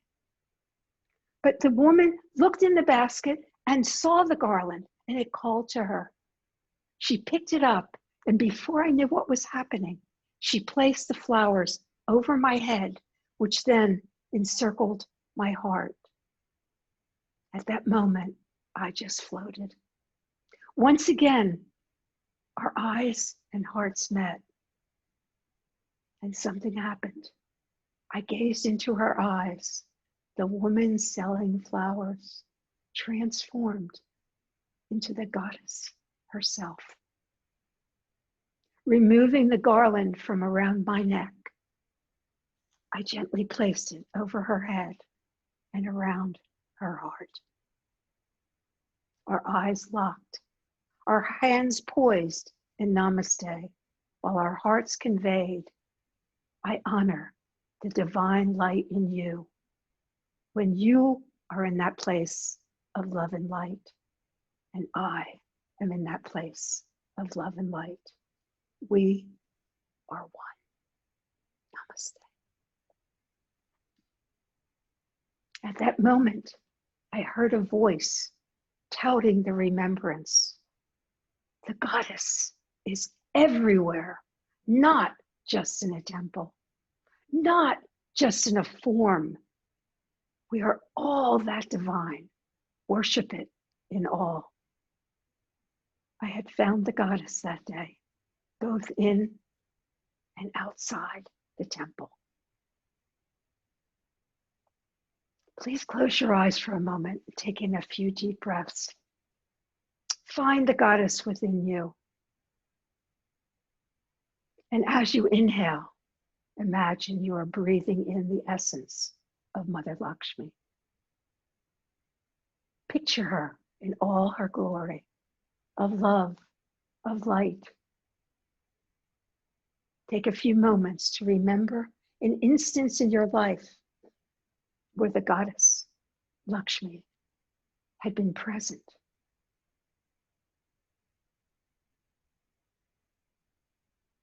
It could be receiving a windfall of money. Maybe you got a job or a raise you wanted. Or perhaps it was a healing experience. Once you find and recognize Sri Lakshmi, make her your constant companion. Bring her light into your heart and into your life. Take a moment. Breathe her into your heart, into the depth, into the breath of your spirituality.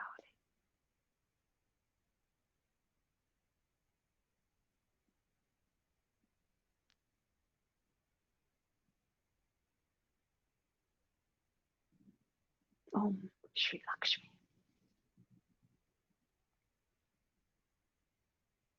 Stretch up, look up to the heavens, because that's where she dwells, but don't forget to look down to the earth, also a dwelling place of the goddesses. And finally, we get to Sri Saraswati. She's the goddess of knowledge, music, art, speech, wisdom, and learning. Big role for Saraswati. She's imbued with white, which signifies purity, true knowledge, and divine wisdom. The water on which her lotus seat is erected symbolizes the perennial flow of knowledge, constant, continuous. She's called the mother of the Vedas, and later as the celestial creative symphony who appeared when Brahma created the universe. The goddess Saraswati is often depicted as a beautiful woman with her veena, her swan, her lotus, often seated on a white lotus. She holds a book in her hand that are actually the Vedas. She symbolizes knowledge, light, truth, and not only embodies knowledge, but also the experience of the highest reality. She's the one who will take us high.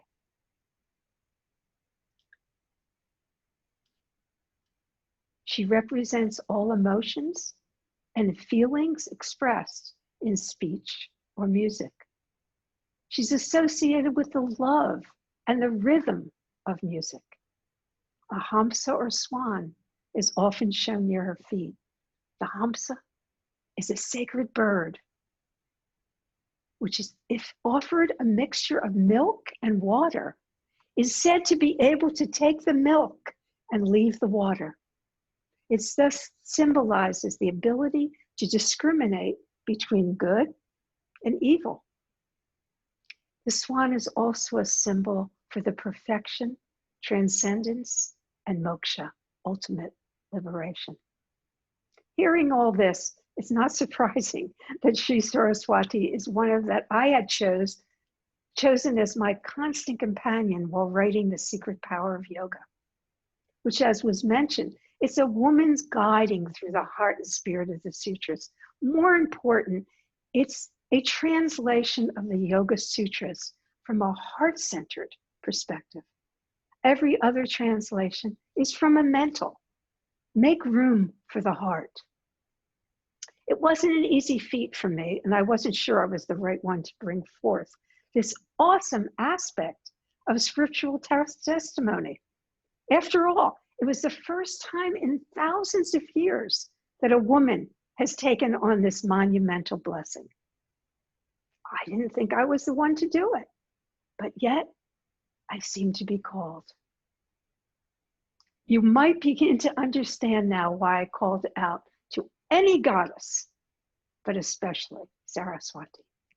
Please, divine light, I prayed, in the feminine form, come to help me. I can't do this without you. It's your coming through me to teach those that are thirsty and hungry for spiritual knowledge. Not only was she present, but she brought along another of her incarnations, Sri Vak. Vak is an aspect of Saraswati who sits on the tongue of sages, scholars, and willing writers, so they can speak the truth and wisdom that touches hearts. As I began the writing process, Sri Saraswati mantra played constantly in the background. Her presence in a statue sat right at the base of my keyboard, and so I wrote.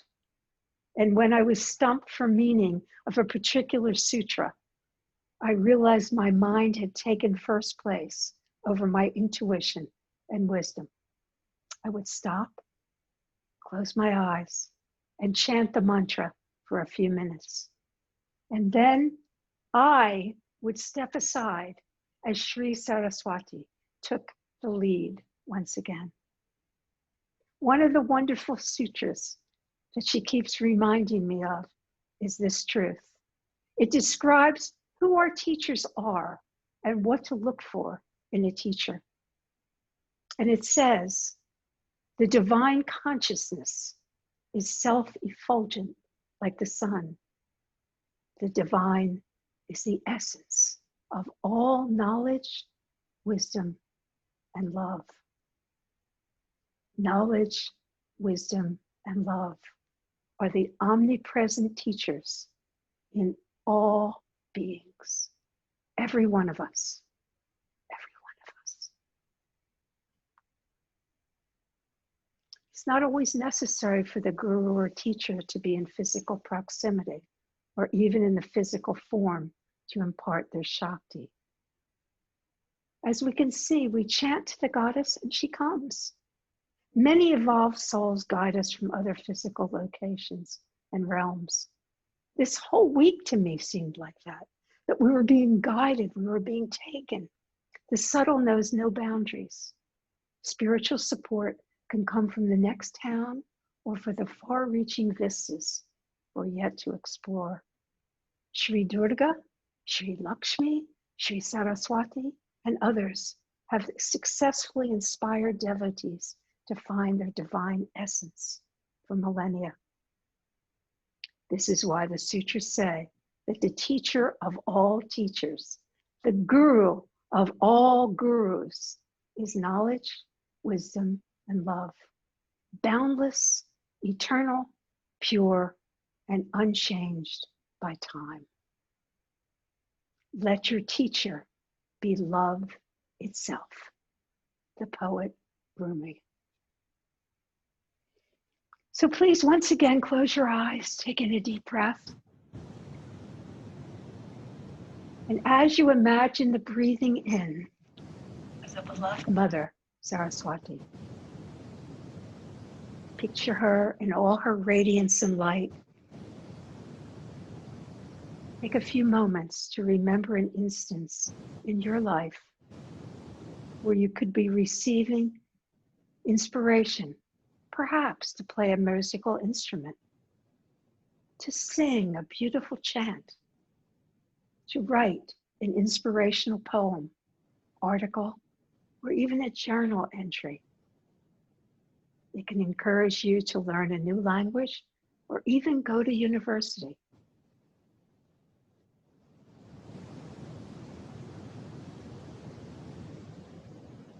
Once you find and recognize Sri Saraswati, make her your constant companion and bring her light into your heart and into your life. As she becomes your constant companion, watch your life transform into the life you were made to live, filled with beauty, wisdom, and abundant eternal love. Shanti, Shanti.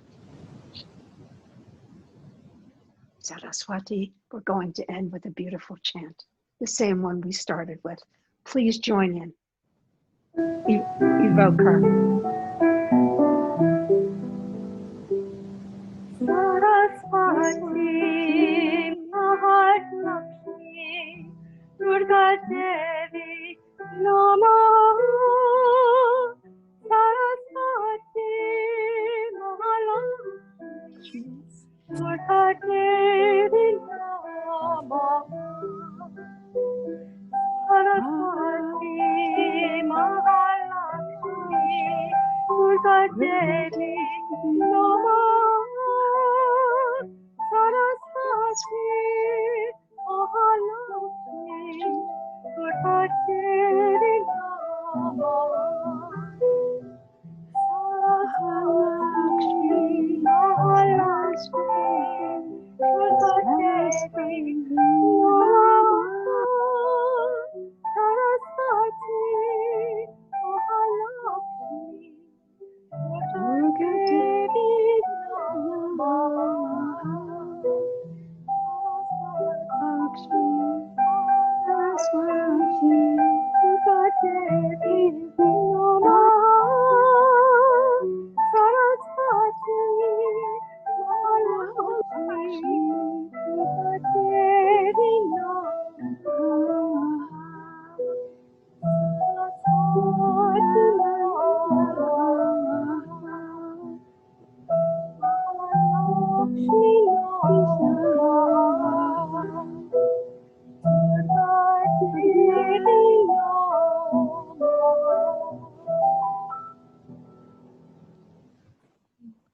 Jai Ma. Thank you, Saraswati.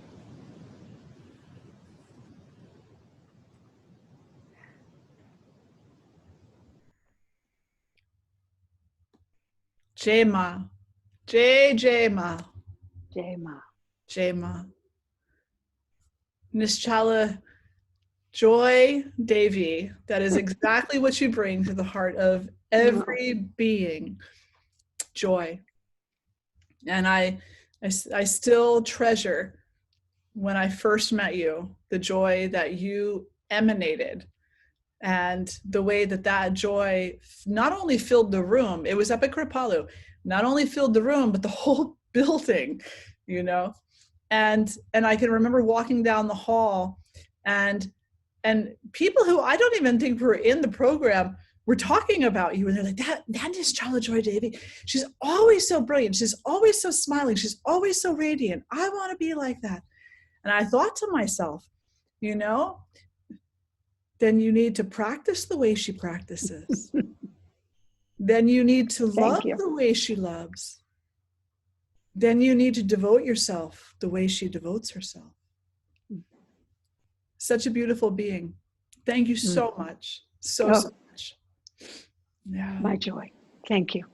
Thank you for inviting me. Thank you for letting me represent the goddess in some small way. Thank you. Thank you. Jyoti Ma. Well, Jai Ma. So the last time I chanted was actually in India in March, right before I came back and COVID kind of really increased here in the US. So I'm quite rusty. But Swamiji asked if I wanted to share some mantra with you. So please join me. And I'll be sharing 3 mantras, and sing along at home. And so I love it when on Zoom people have their cameras on and I can see you, but if you really want to go wild, like, and you don't want anyone to see you, that's the luxury of Zoom. You can just shut down the video and you can be like, you know, when Sri Devi told us, was it last night, right? She's just like, just let your hair down, just shake your head, you know, just like that. So let's go ahead and just take a moment to close our eyes again. And we're going to start with 3 Oms together.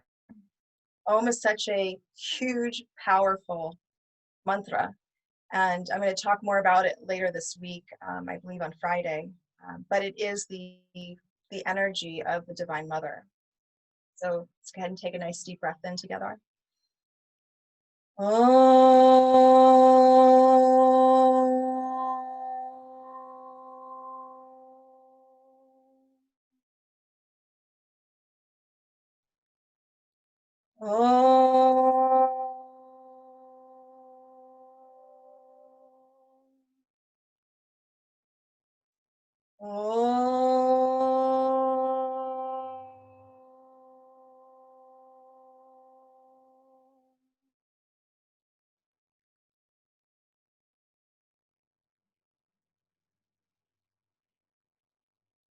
Slowly open the eyes. So I just want to share a story. I'm probably going to share again on Friday, but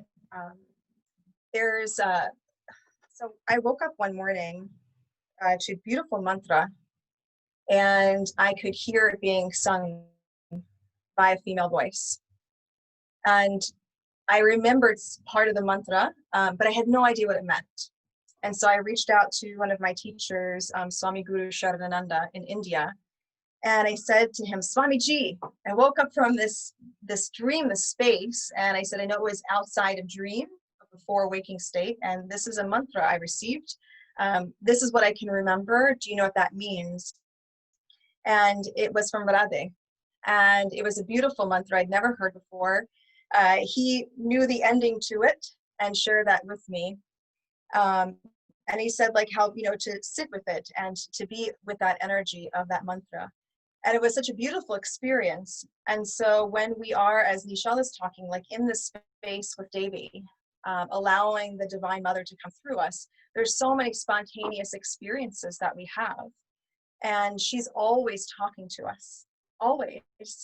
And she's talking to us through other people. She's talking to us through experiences. She's talking to us through mantra. And so as we chant these mantras, we are using the power of sound, right? It's the Nada Shakti. So she is coming through us in the sound. She is the vibration of the sound itself.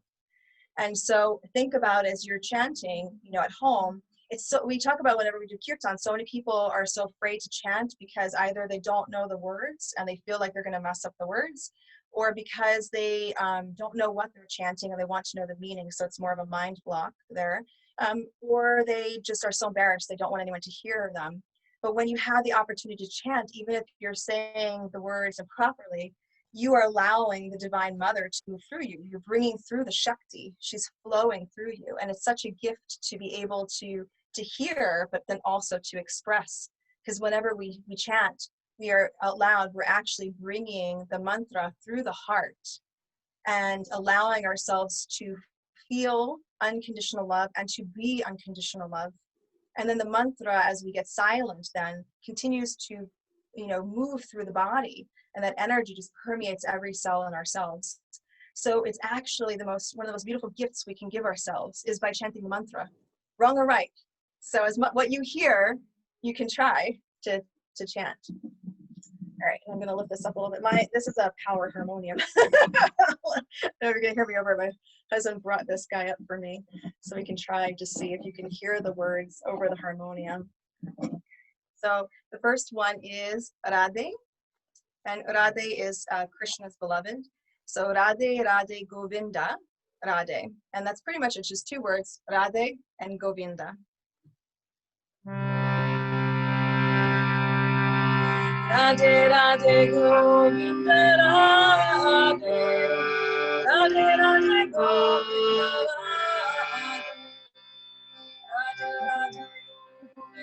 Radhe, Radhe Radhe Govinda Radhe,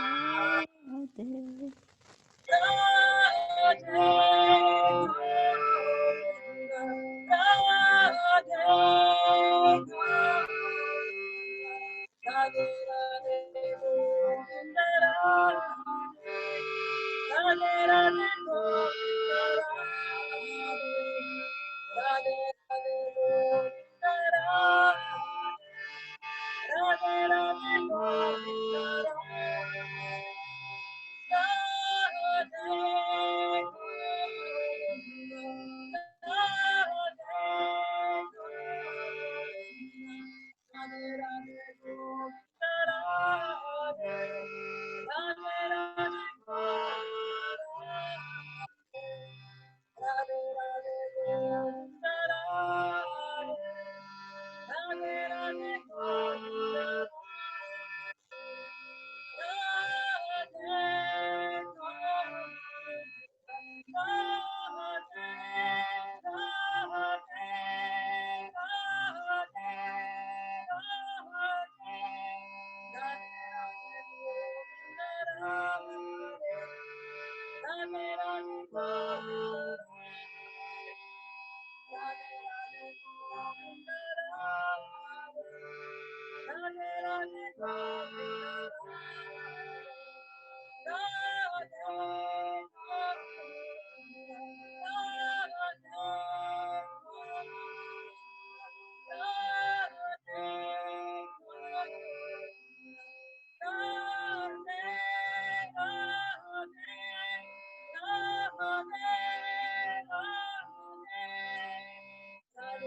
Govinda Radhe,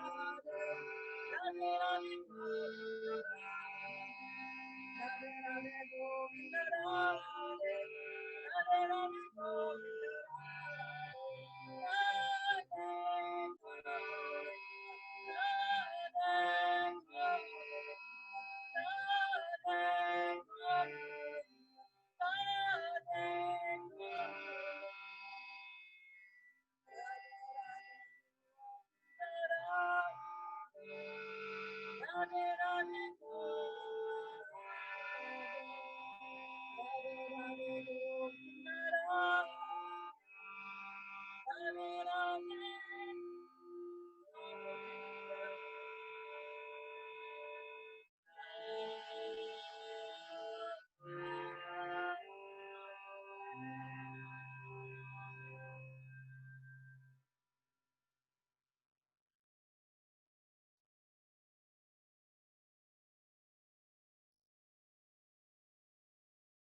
last night, Saraswati from Jyotima, I think you lost some of the volume.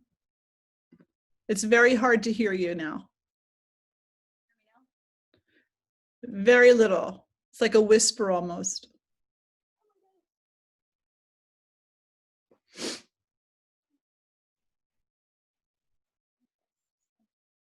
How about now?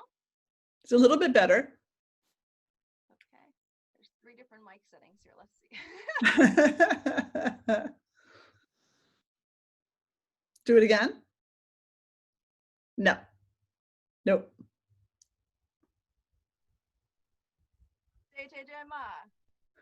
It's low, but it's better than it was before. Okay. It's a little better. That maybe because you're in front of the microphone. Maybe. Say something now. How about now, Jema? Jema, may you lift the microphone up a little bit more?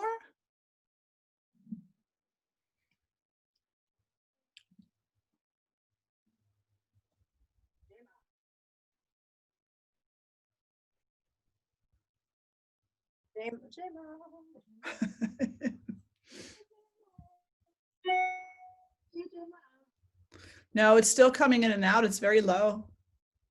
Okay. Huh. Now that was better. Okay, because I'm leaning in again, I think. Well, let me move my computer closer. Interesting. I have a mic set up to a thingamabobber, but We can hear you very clearly now, huh? all right, good. So No, now you're just need- okay. I think the computer microphone is more powerful. the computer mic is more powerful. Yeah. Yeah. Okay. Well, I'm sorry I didn't hear any of the mantra. Well, that was Radhe Govinda.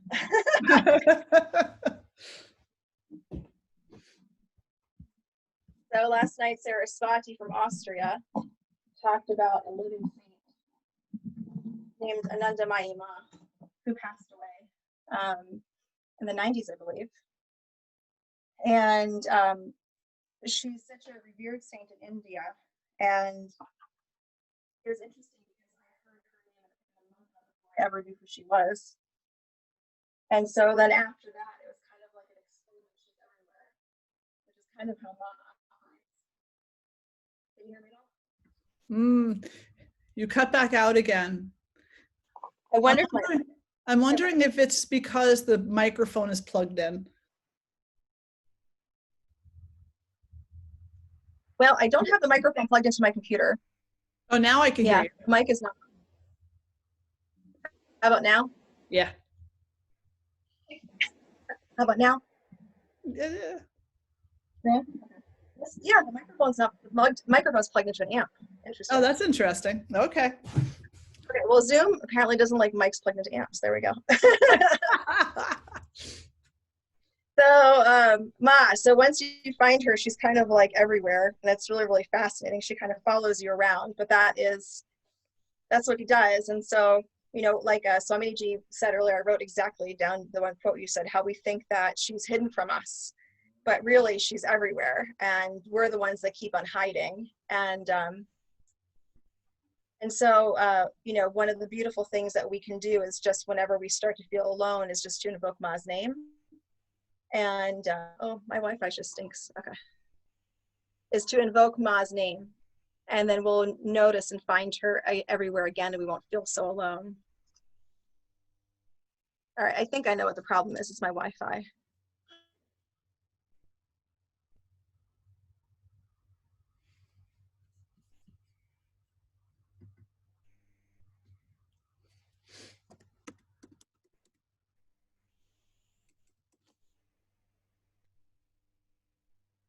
Can you hear me?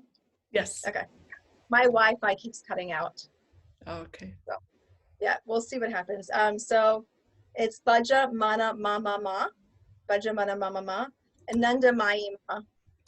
And if I cut out, Swamini is gonna type in the mantra. So Baja Mana Ma Ma Ma, Ananda Mayima Ma. And you can imagine what the mantra sounds like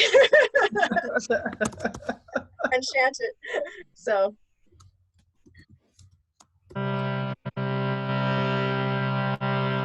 Pajamana Baba Pajamana Baba Pajamana Baba Pajamana Baba Anandamai Mama Anandamai Mama Anandamai Mama Anandamai Mama Pajamana Mama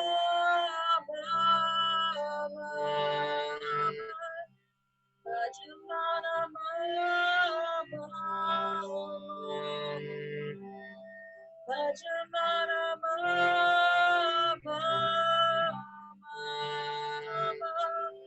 Pajamana Mama Anandamai Mama Anandamai Mama Anandamai Mama Anandamai Mama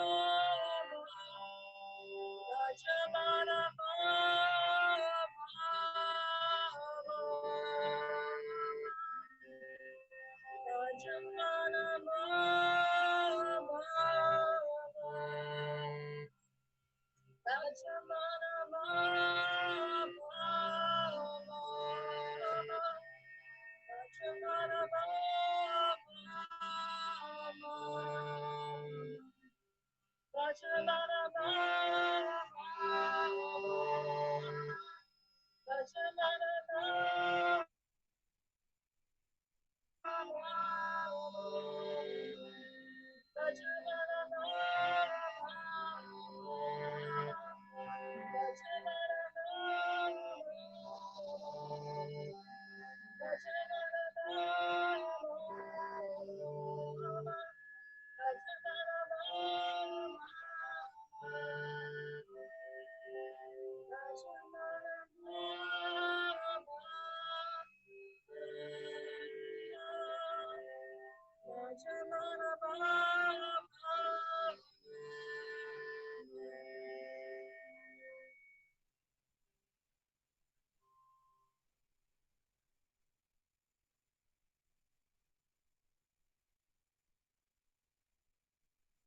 So Saraswatiji said, still having trouble hearing me. So the computer is now going to tap the harmonium.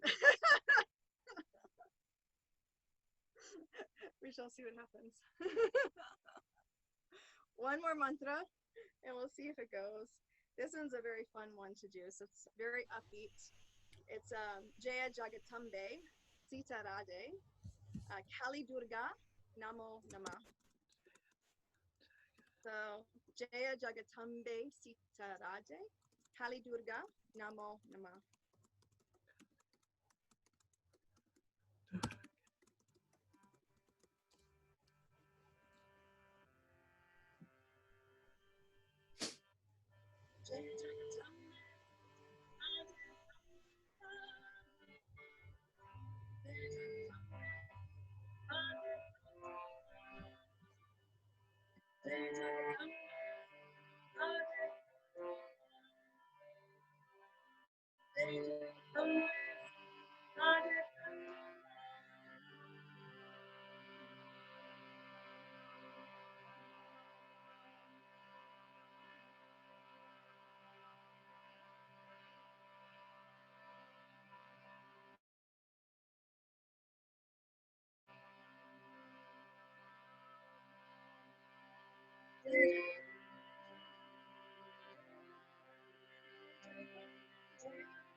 So I'm not sure how much you're able to hear, but we ended with the vibration of Om Ma.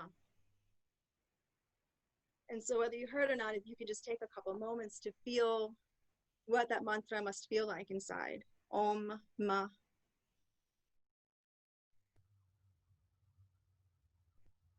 Om has such a wealth and vast amount of information in that one mantra, just like Swamini Ji was talking about earlier.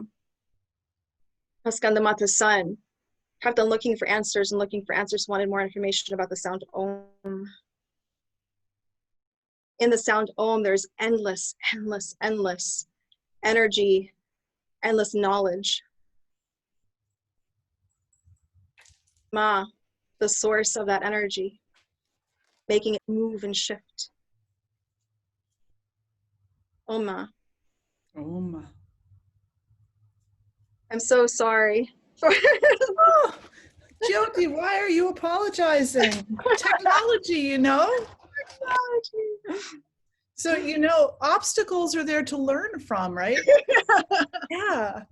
And, you know, if this is all new, you know, I mean, it's a little more, less than new now, but it's still new. And it's just interesting how, you know, how everything kind of, like if you have a sound coming from the right, you know, it affects the microphone on the computer, a sound coming from the left, above, below. It all affects everything, right? So no, your devotion was beautiful, and thank you so much for doing that. I know I asked you at the last moment, and it was beautiful. We'll have to get you set up with the direct feed into the computer, and I think that might take care of it. So yeah. And Devin said it's totally okay. I'm very grateful for your music. Oh, we're all grateful for Jyoti Ma's music, for sure. And for her wisdom too. Such a wonderful, wonderful voice in all ways. Oh, so thank you. So I'd like to take a few moments now and lead us in a meditative practice called japa. So they say, you know, mantra, the word mantra can be translated into English as being mind tool, a tool of the mind. And we learn either because our spiritual teacher has told us, or we learn from our own direct experience, that the main thing that really keeps us from deepening our relationship with whatever aspect of the divine it is that we choose to enter into relationship with is the function of our mind. 10,000 thoughts per second. I mean, can you even imagine that? Like 10 seconds have gone by since I started saying that. That means that you do the math, you know? But can you imagine? They did a scientific study, and they said that the brain takes in something on the order of like 57,000 bits of information in less than a second. So that means that you, through your senses, are so hyper aware of everything in your peripheral view. And then your mind comes into it and tries to make sense of all those particles of data. And some of the thoughts that the mind cultivates, some of the thoughts that come through are welcome thoughts, like, hey, let's chant to Ma, right? Some of the thoughts, you'll never even know they were there. They're just kind of the underlying programming that is either being substantiated or negated through your day-to-day typical experience of life and the data bits that are coming in. And then the third category of thoughts are these thoughts that are actually damaging to you. And they're damaging to you because they're highly distractive or they're highly destructive. And so mantra, the tool of the mind, is used as a way of redirecting the power of your mind toward a higher goal. So redirecting it away from egoic judgment, redirecting it away from desires, redirecting it away from storytelling of the type that can be harmful to your personal growth, redirecting it away from harm, and taking that energy of manas, that energy of the mind, and directing it toward a single goal. And that single goal is, in our instance tonight, communing with the mother. When you talk, when you say something, you have, let's just say, 10,000 thoughts per second. And these stories that you've told yourself about how you lack and how you're not worthy, you've told yourself these stories so many times, that if you chant a mantra once, it can be a very powerful experience, but it might not be enough to overwrite what it is that you've been telling yourself for years. So the word mantra can also be defined as utterance. We utter the mantra over and over and over again. And when we come into a japa practice, we're actually uttering the mantra at 108 times. And the 108 times has a different power to it than one time. 108 times, by the time you get somewhere 20 to 30, you're not thinking about your thoughts anymore. You're not so concerned, and many of them just fall away. You may still have one or two that are pretty intense, but generally speaking, by the time you get to 60 or 70, there's really nothing else going on in the manas other than the repetition of the mantra. And then at the end of the 108 repetitions, what typically happens is there's this 30 to 45 seconds, maybe 60 seconds for some, where the mind is so subdued in the amrit, in the nectar of the mantra, that you actually are empowered to feel the essence of inner bliss. And then inevitably, a thought will come to the front of the mind, and the whole process will start over again. And that's why mantra japa is considered to be most powerful when it is a daily practice. And it's not, tonight we're going to do one japa, so we're going to do 108 repetitions of a mantra to Ma Durga.